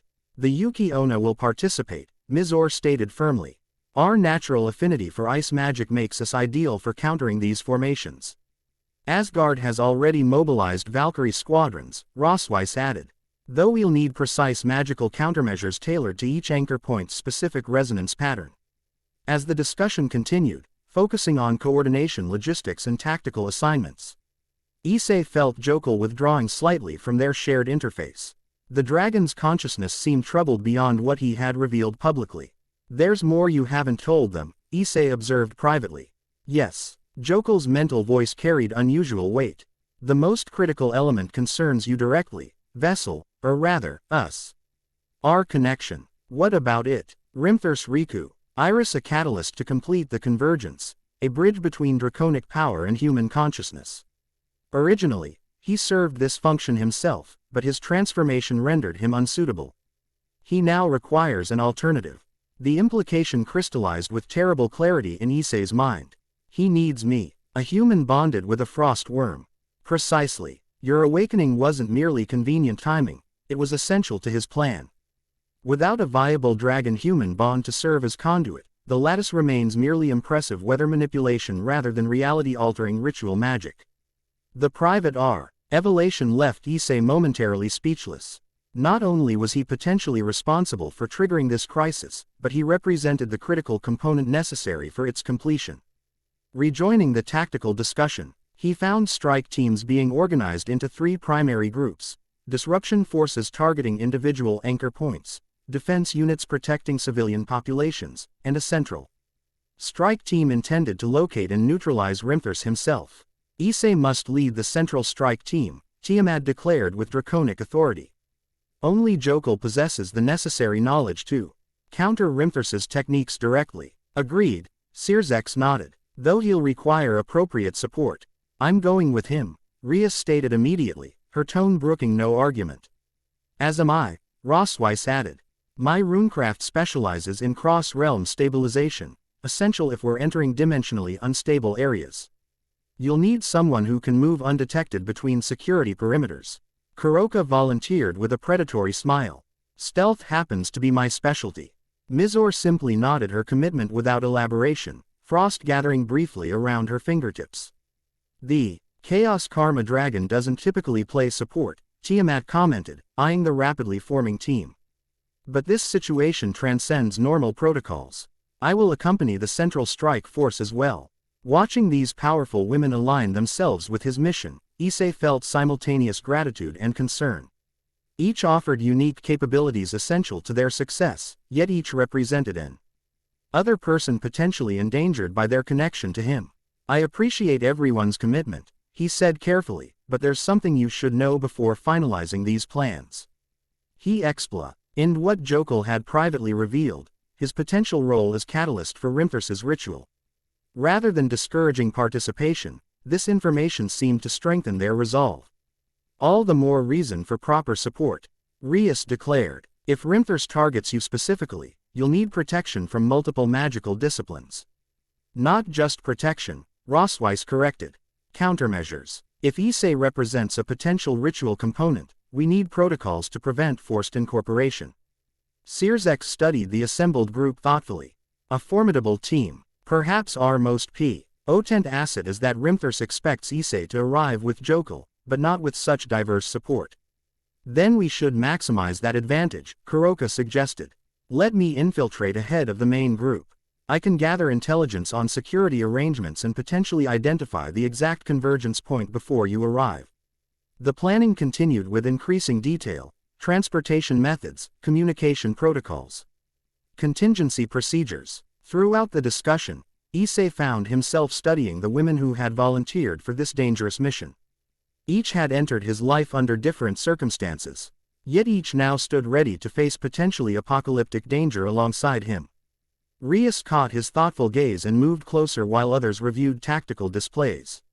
Having second thoughts, she asked quietly. Not about the mission, he replied. Just processing everything. A month ago, my biggest concern was passing algebra. Now I'm planning multidimensional strike operations with devils, dragons, and yokai. Her smile held genuine warmth beneath the concern. You've adapted remarkably well. Most humans would have broken under the pressure. I've had good support. His gaze encompassed the assembled team. Though I still don't fully understand why everyone's invested so much in helping me. Different reasons for different people, she observed. Some political, some personal, some professional. Though I suspect certain common factors have emerged over time. Before Issei could ask for clarification, Sirzek called their attention back to the main briefing. Time works against us. The lattice expansion accelerates exponentially. We have approximately 12 hours before critical mass is achieved. Strike teams deploy in 2 hours. Reality compressed further. Preparation that should have required days condensed into frantic minutes. Equipment distributed, communication devices synchronized, final briefings delivered with crisp efficiency. Throughout the controlled chaos, Issei retreated partially inward, communing more deeply with Jokul than ever before. If they were facing Rimthurs directly, he needed access to everything the dragon could ask him about their adversaries' techniques and vulnerabilities. This is not like the demonstration arena, Jokul cautioned. Against Rimthurs, half measures mean death, or worse. We must synchronize more completely than ever before. What does that mean practically? The barriers between our consciousnesses must thin further. Your human perception limits reaction time against elemental manipulation. My draconic power lacks the flexibility of human adaptation. Together, however, we become something new, Issei completed the thought. Neither fully human nor fully dragon. Yes, the integration carries risks, personality blending, memory transference, sensory dissonance. But without it, we face Rimthurs at significant disadvantage. Issei considered this while observing final preparations around him. Each team member checked equipment, reviewed objectives, prepared mentally for what awaited. Their commitment to this mission, to him, deserved nothing less than his complete dedication in return. Let's do it, he decided. Whatever it takes to stop Rimthurs and protect everyone. The synchronization process began subtly, boundaries between their separate consciousnesses becoming permeable rather than distinct. Memories flowed more freely, Jokul's ancient experiences merging with Issei's modern perspectives, creating contextual understanding impossible for either alone. Physical changes accompanied the mental merging. Issei's eyes shifted slightly, pupils elongating into draconic slits when he focused intensely. Subtle scaling patterns appeared along his forearms, visible when caught in certain light. His body temperature dropped further, stabilizing at a level that would be hypothermic for ordinary humans yet felt perfectly natural to his reconfigured physiology. The integration progresses rapidly, Tiamat observed, noticing these changes during final equipment checks. Faster than anticipated. Is that concerning? Rias asked, watching Issei create and dissolve increasingly complex ice formations with casual gestures. Concerning? Yes. Surprising? No. The Dragon King studied him analytically. Crisis accelerates adaptation. The vessel accepts changes that would normally be resisted because necessity overrides caution. Rosweiss approached, her Valkyrie armor now complete with runic enhancements specific to their mission. I've been monitoring the taumaturgical resonance between human and draconic patterns. They're harmonizing rather than competing, an extremely rare outcome in host-entity relationships. Because it's not possession, Kuroka interjected, materi. Alizing beside them in form-fitting combat attire. From what I've observed, they're achieving true symbiosis rather than dominance-subordination patterning. Mizor simply nodded agreement, her expression thoughtful as she watched Issei practicing ice manipulation techniques far beyond what he'd demonstrated previously. Their observations weren't inaccurate. With each passing hour, Issei felt the distinction between himself and Jokul becoming increasingly conceptual rather than absolute. They remained separate consciousnesses with distinct memories and personalities, but the boundaries between them functioned more like permeable membranes than solid walls, allowing fluid exchange of information, power, and perception. Departure in 15 minutes, Searsx announced, interrupting Issei's practice. Final coordination briefing now. The strike teams gathered one last time, reviewing synchronized timing protocols and communication procedures. 27 teams would target anchor points across 9 realms simultaneously, while the Central Strike Force, designated Frost Team, would confront Rimthurs directly at the Convergence Nexus. Based on Jokul's information and our analytical projections, we've identified the most probable location for the convergence point, Searsx explained, displaying a holographic map of northern Japan. Mount Osor, traditionally considered an entrance to the underworld in Japanese mythology, and site of unusual geological formations including ice caves that remain frozen year-round. Yes, Jokul confirmed internally. A place of power where barriers between realms naturally thin. We encountered Rimthurs there during the first convergence. Thermal imaging shows rapidly decreasing temperatures centered on the mountain's northern face, Searsx continued. Satellite data indicates an accelerating weather anomaly encompassing approximately 30 kilometers around the peak. Local authorities have evacuated surrounding areas under pretext of volcanic activity. Kuroka had already memorized approach routes and terrain features. I'll move ahead now. Standard communication blackout until I secure the perimeter. Expect initial intelligence in 90 minutes. With a nod to Issei that contained more significance than casual acknowledgement, she activated a transportation circle and vanished. Remaining team members depart in synchronized teleportation. Searsx instructed. Convergence at designated safe point 3 kilometers from the target zone, then proceed according to intelligence assessment. Rias approached Issei as final preparations concluded. Ready, as I'll ever be. He managed a smile despite the gravity of their situation. Though I'm still not sure why you're all risking yourselves for this. For me, her expression softened momentarily, because some things transcend politics or power, Issei. Some connections form because they're meant to, regardless of circumstance. Before he could respond, Rosweiss called them to the teleportation circle. The team assembled in formation, Issei at center, surrounded by Rias, Rosweiss, Mizor, and Tiamat in her humanoid form. Transport in 3, 2, 1. Reality distorted, compressed, then expanded again as interdimensional travel carried them from the underworld to Earth's material plane. They materialized in a small clearing surrounded by ancient cedar trees, their massive trunks dusted with unnatural frost despite the season. The air hung heavy with preternatural cold, each breath visible in crystalline plumes. Temperature -20°C and dropping, Rosweiss reported. Consulting runic instruments. Magical saturation exceeding standard measurable parameters. The boundary between realms thinned significantly here, Tiamat confirmed. Scales shimmering across her skin as she analyzed their surroundings. Reality becomes malleable. Issei felt it immediately, a resonance that called to Jokul's nature, simultaneously familiar and wrong. The cold surrounding them wasn't natural winter but something artificial, imposed rather than evolved. It carried signature harmonics that Jokul recognized instantly as Rimthurs's work. He masks his precise location through distributed focus points, the dragon observed. Clever. Traditional tracking methods become unreliable. We need Kuroka's intelligence, Rias stated, establishing a small command post with communication equipment. Until then, minimal power usage to avoid detection. They settled into watchful waiting, each processing the situation through their unique perspectives. Mizore seemed least affected by the unnatural cold, her Yuki-onna physiology adapted to far more extreme temperatures. She approached Issei while others prepared equipment. "Your integration progresses well," she observed quietly. "The resonance patterns between human and dragon harmonize more efficiently than anticipated." "Is that good or bad?" "Neither inherently. Simply noteworthy." Her expression, usually reserved, softened slightly. "My people have legends about humans who carried winter within them, not as burden but as blessing. We called them frost-hearted ones. They were considered sacred intermediaries between human and elemental realms." "I don't feel particularly sacred," Issei admitted. Mostly confused and occasionally terrified. Her smile, rare and subtle, transformed her ethereal beauty into something unexpectedly warm. "Sacred figures rarely recognize their own significance.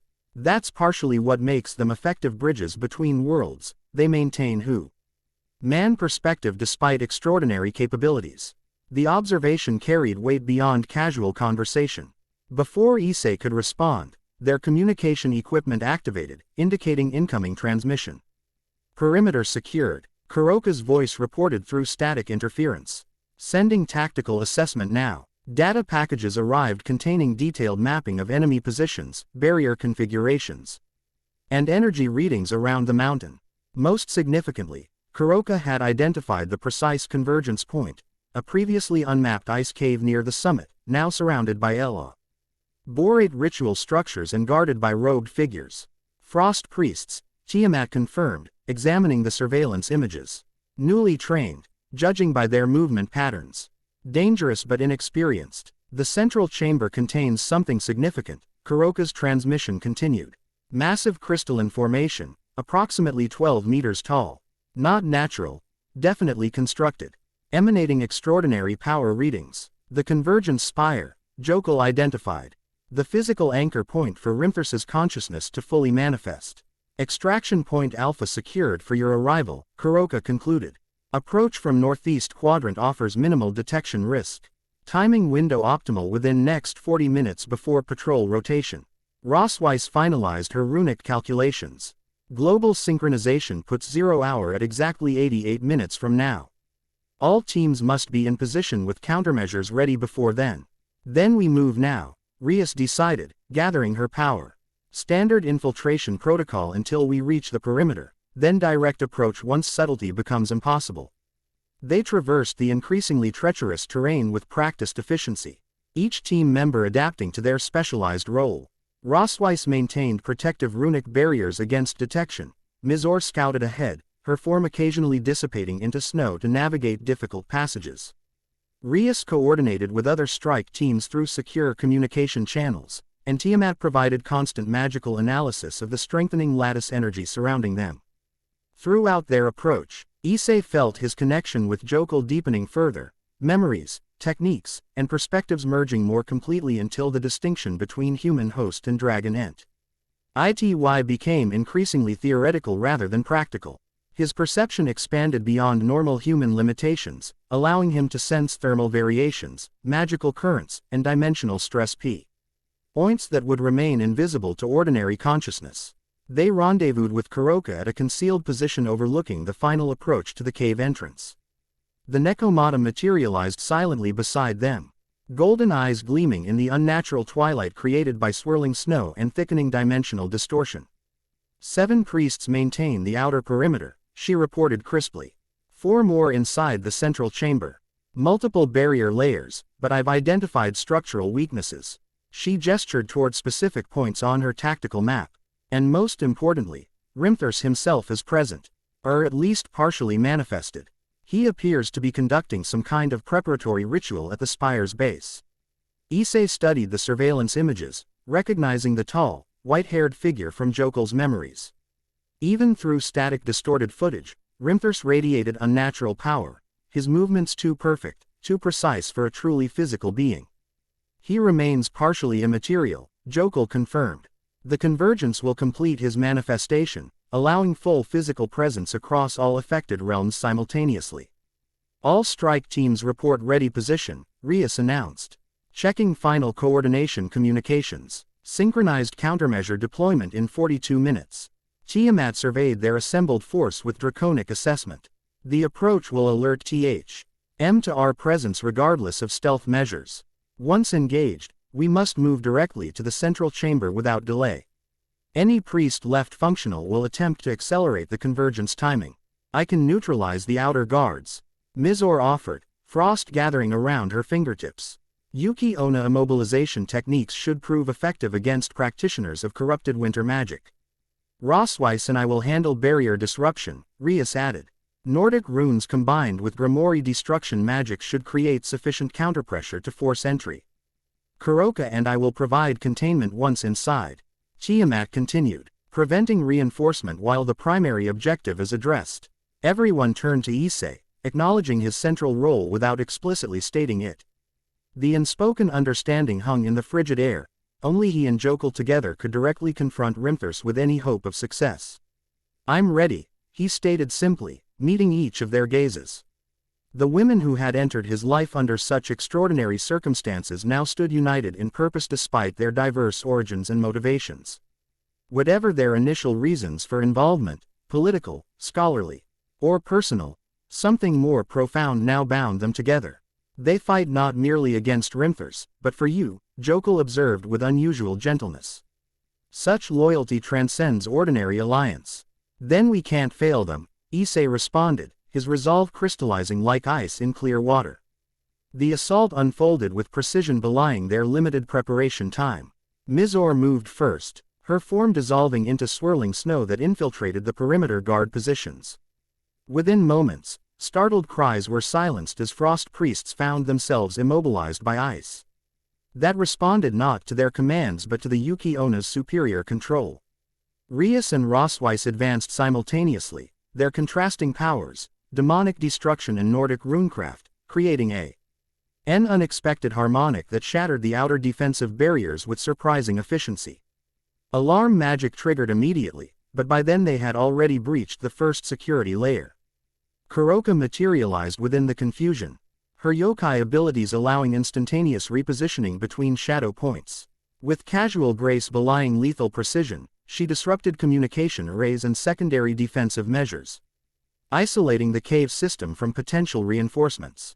Tiamat abandoned subtlety entirely, her human disguise giving way to partial draconic manifestation, scaled armor flowing across her skin. Eyes blazing with sapphire power, claws extending from elegant hands.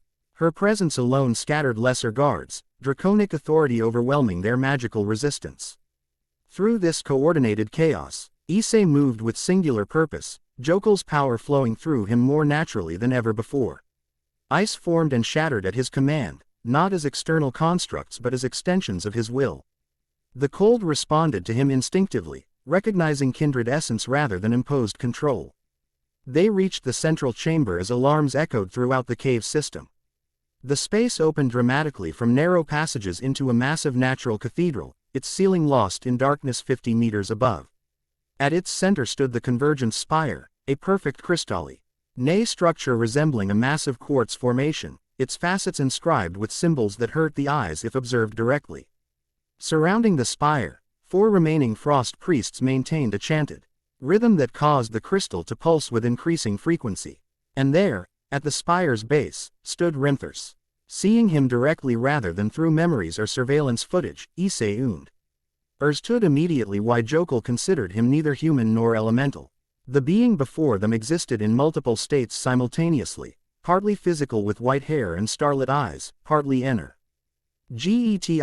with sections of his form transparent enough to reveal swirling vortices of absolute cold where organs should have been.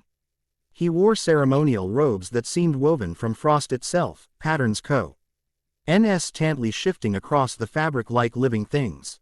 The prodigal dragon returns, Rimthurs greeted them, his voice resonating with harmonics impossible for human vocal cords.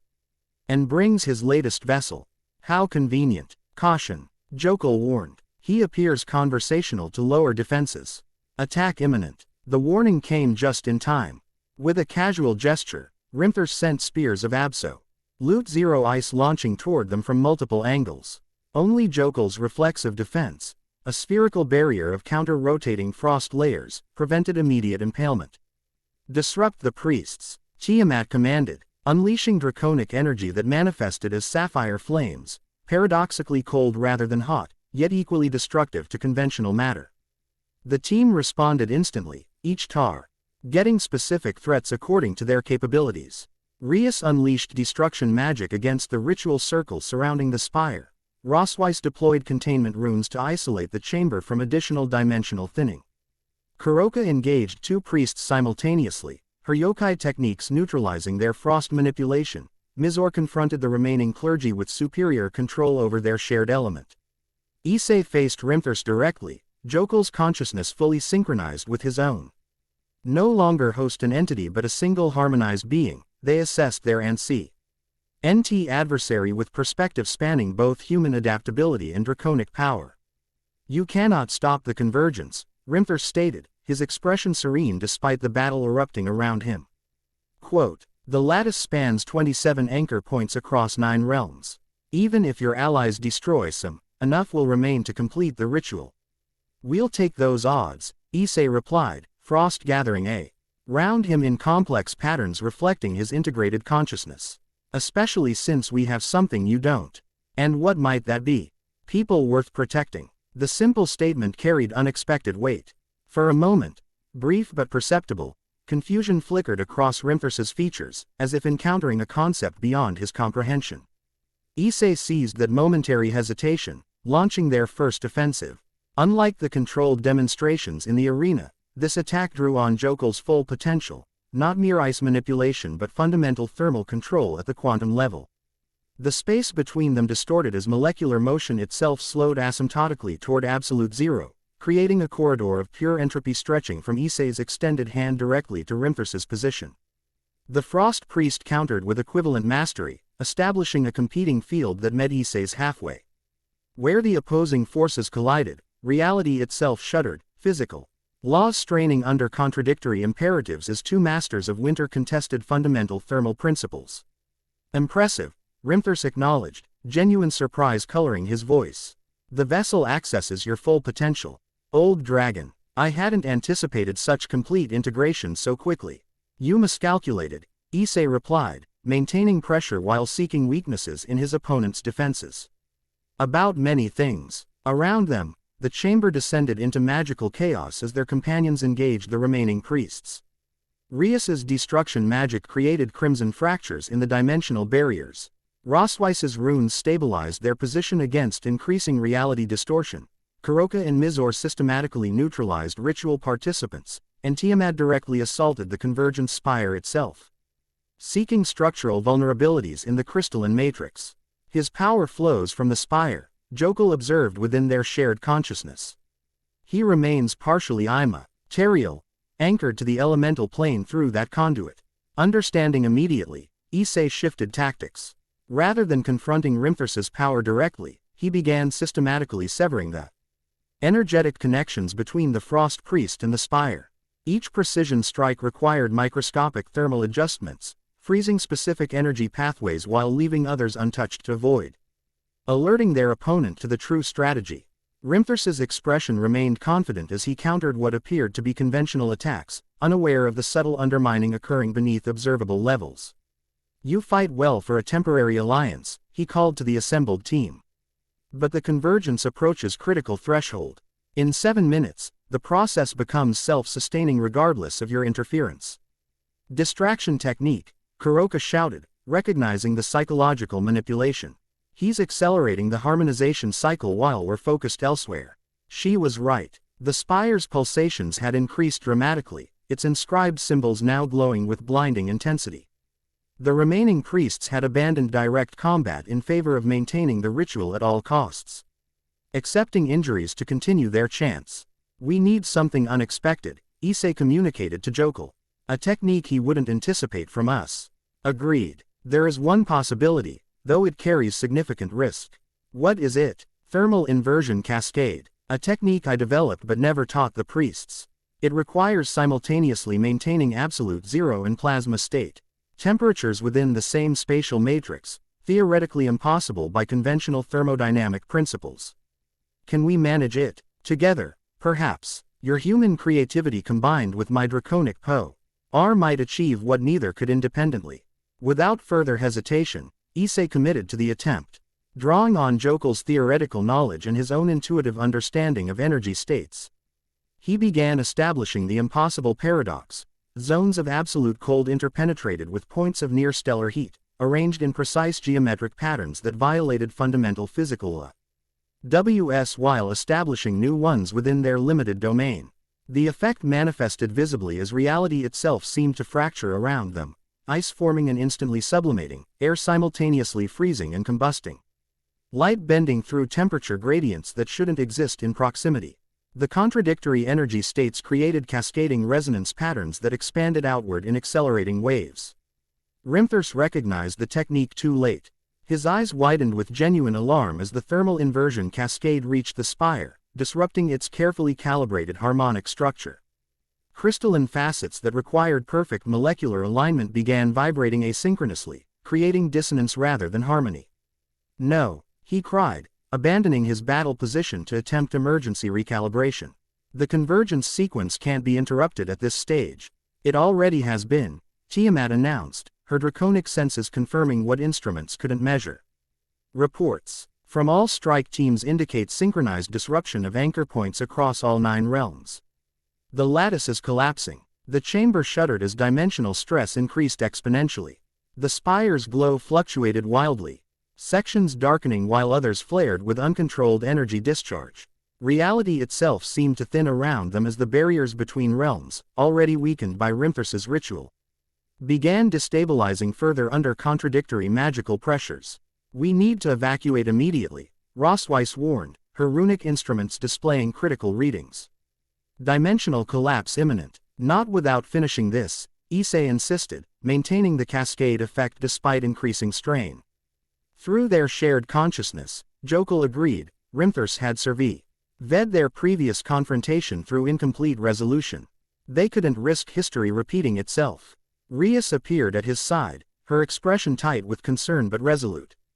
"Then finish it quickly. We'll secure the exit route." As their companions prepared emergency extraction, Issei confronted Rimthurs directly.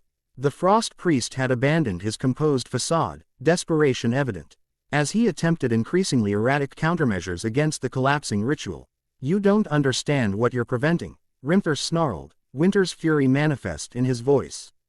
"The convergence isn't merely climate manipulation, it's evolution itself. Humanity requires transformation to survive what comes next." "That's not your decision to make," Issei replied, channeling Jokel's power through precisely controlled pathways. "Life adapts through its own wisdom, not imposed perfection." "Together," Jokel prompted, "the final technique requires perfect synchronization."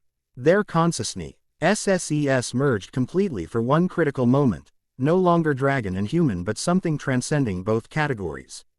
In that perfect union, they executed the technique that Rimthurs himself had attempted unsuccessfully: dimensional anchoring through thermal absolutism. Unlike the Frost Priest's corrupted version, their implementation focused not on bridging realms but on separating them definitively, establishing thermal barriers that defined and reinforced natural boundaries between elemental planes and material existence. The effect manifested as crystalline patterns propagating outward from Issei's position, overtaking and incorporating the spire's energy rather than opposing it directly. Where these patterns touched Rimthurs, his partially manifested form began destabilizing, destroyed but systematically deconstructed into component energies that could no longer maintain coherent identity across multiple states of existence. "What have you done?" he gasped, watching his form dissolve into constituent patterns. "This isn't destruction, it's dispersal," Issei confirmed. "Your consciousness can't be eliminated, but it can be distributed across dimensional boundaries at sufficient distance to prevent reconstitution." Understanding dawned in Rimthurs' starlit eyes, not defeat but comprehension of a technique beyond his own mastery. "Elegant," he acknowledged as his voice began fragmenting across harmonic scales. "The student surpasses the teacher yet again." "We were never your student," Jokel responded through their shared voice. "Merely your counterbalance." The Frost Priest's form collapsed entirely, consciousness dispersing across dimensional planes in patterns specifically designed to prevent future reconvergence. The spire followed moments later, its carefully constructed matrix shattering into component energies that dissipated harmlessly rather than explosively. As the chamber destabilized around them, Issei felt Jokel's consciousness seep rating slightly from their perfect union, returning to the balanced partnership that had developed over their weeks together. The momentary complete integration had served its purpose but remained too intensive for permanent maintenance. Well executed, the dragon commented with genuine respect. Few humans could have maintained coherence through such complete synchronization. We should probably escape before congratulating ourselves, Issei replied, noting the accelerating structural collapse around them. They rejoined their companions at the chamber entrance, where emergency extraction preparations were already complete. Rostweiss's transportation circle glowed with runic power, stabilized against the dimensional distortions by Tiamat's draconic influence. Cutting it rather close, Kuroka observed as Issei arrived. Another 30 seconds and we'd have needed to leave without you. The ritual is completely neutralized. Rias confirmed, her expression showing equal parts concern and relief. Rimthurs is dispersed beyond reconstitution capability, Issei reported, feeling unusual certainty through Jokel's assessment. The convergence spire is destroyed, and reports indicate all NCHOR points have been successfully neutralized by strike teams. Then our work here is complete, Mizor stated quietly, satisfaction evident despite her reserved demeanor. The transportation circle, activated moments before complete structural collapse, carrying them safely away as Mount Osor's ice cave system imploded upon itself, not with catastrophic explosion but with implosive restructuring. That sealed the weakened dimensional boundaries more effectively than any artificial barrier could have achieved. Aftermath unfolded across multiple realms simultaneously. Temperature patterns normal, IZED with surprising speed once the lattice collapsed, though certain affected regions would require decades to fully recover from the unnatural winter's impact. Supernatural factions transition fro. Crisis response to diplomatic recalibration, their unprecedented cooperation during the emergency creating opportunities for improved relations moving forward. For Issei, the transition proved simultaneously more complex and more natural than anticipated. Returning to Kuo Town after being officially recognized by multiple supernatural factions created unique challenges. He was neither ordinary human nor fully supernatural being, but something existing in the boundaries between established categories. 1 week after Rimthurs's defeat, he stood on his home's roof beneath the winter stars, contemplating these changes while practicing precise ice manipulation techniques. The connection with Jokel had stabilized into comfortable partnership, distinct identities sharing consciousness and power through mutual respect rather than dominance or submission. Your control continues to improve, the dragon observed as Issei created increasingly intricate crystalline structures floating above his palm. Soon such exercises will require no conscious thought. That's what concerns me sometimes, Issei admitted aloud. Where does this integration eventually lead? Do I become less human over time? More dragon? Neither and both, I suspect. We establish something new, a balanced existence drawing from both natures without being limited to either. The philosophical question remained unresolved as Issei detected a familiar presence approaching. Rias materialized from a transportation circle, her crimson hair catching starlight as she joined him on the rooftop. Practicing again, she asked, observing his floating ice sculpture. You've barely rested since returning. Processing, mostly. He dissolved the crystal formation with a thought. Everything changed so quickly. Sometimes practice helps me adjust to the new normal. She studied him thoughtfully. You've adapted remarkably well considering the circumstances. Most humans would struggle significantly with such rapid transformation. I've had good support. He offered a genuine smile. Speaking of which, how are the political negotiations proceeding? Better than anticipated. The crisis created unprecedented cooperation opportunities. Even traditional adversaries find common ground easier when they've recently faced extinction together. She moved closer, her expression softening. But I didn't come to discuss politics. Oh, the team is gathering tonight. Informal reunion, no official business. Rostweiss returns to Asgard tomorrow to present her findings. Kuroka claims to have acquired an excellent sake collection worth sampling. Mizor wishes to discuss cultural exchange possibilities between Yuki-Onna territories and Devil regions. Even Tiamat has expressed interest in continued association. Sounds like quite a gathering, Issei observed, noting the unusual combination of individuals. What exactly brings everyone together now that the crisis is resolved? Rias studied him with unexpected intensity. You really haven't figured it out yet. Figured what out? Her laugh held genuine amusement. For someone hosting an ancient dragon's wisdom, you can be remarkably oblivious to certain patterns. She stepped closer, crimson hair lifting slightly in the winter breeze. What connects a devil heiress, a scholar Valkyrie, a renegade Nekomata, an isolationist Yuki-Onna, and even a dragon king despite Air fundamentally different backgrounds and motivations? When Issei hesitated, genuinely puzzled, Rias continued more directly. It's you, Issei. Not merely your power or position, but something more fundamental. Each of us connected with you differently, but with similar underlying recognition. Recognition of what? Someone who balances extraordinary ability with genuine humanity. Who wields tremendous power without being corrupted by it. Who sees people as individuals worth protecting rather than assets to be utilized. Her expression conveyed more than words could articulate. Such qualities are exceedingly rare across any species, supernatural or human. She speaks truth, Jokul confirmed privately. Though I suspect she understates the personal element in favor of philosophical explanation. The implications slowly crystallized for Issei. Throughout this extraordinary journey, he had viewed these remarkable women primarily as allies of convenience, powerful beings whose interests temporarily aligned with his own during crisis. The possibility that deeper connections had formed, connections transcending tactical alliance or political expediency, hadn't fully registered. Are you saying? He began cautiously. I'm saying tonight's gathering represents more than diplomatic formality or professional courtesy, Rias clarified, amusement still coloring her voice. Though EACH expresses it differently according to her nature. Rosweiss through intellectual partnership, Kuroka through teasing provocations, Mizor through quiet loyalty, Tiamat through respectful acknowledgement. And you? Issei asked, meeting her gaze directly. Rather than answering verbally, Rias closed the remaining distance between them. The kiss she offered contained eloquence beyond words, neither tentative nor presumptuous, but balanced perfectly between confidence and tenderness. When they separated, Issei found himself momentarily speechless, a condition Jokul seemed to find highly entertaining. Judging by the draconic equivalent of chuckling resonating through their shared consciousness. Does that clarify my particular expression method? Rias asked, a hint of mischief in her smile.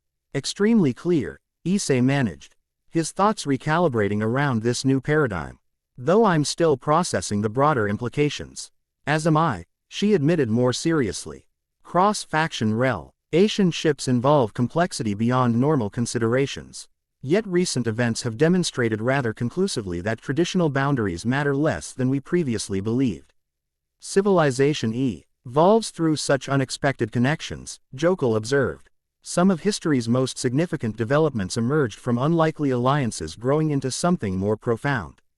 Before Issei could formulate an adequate response to either commentary, additional presences announced themselves. Kuroka materializing from shadow transport near the chimney, Rosweiss arriving via Nordic transportation circle.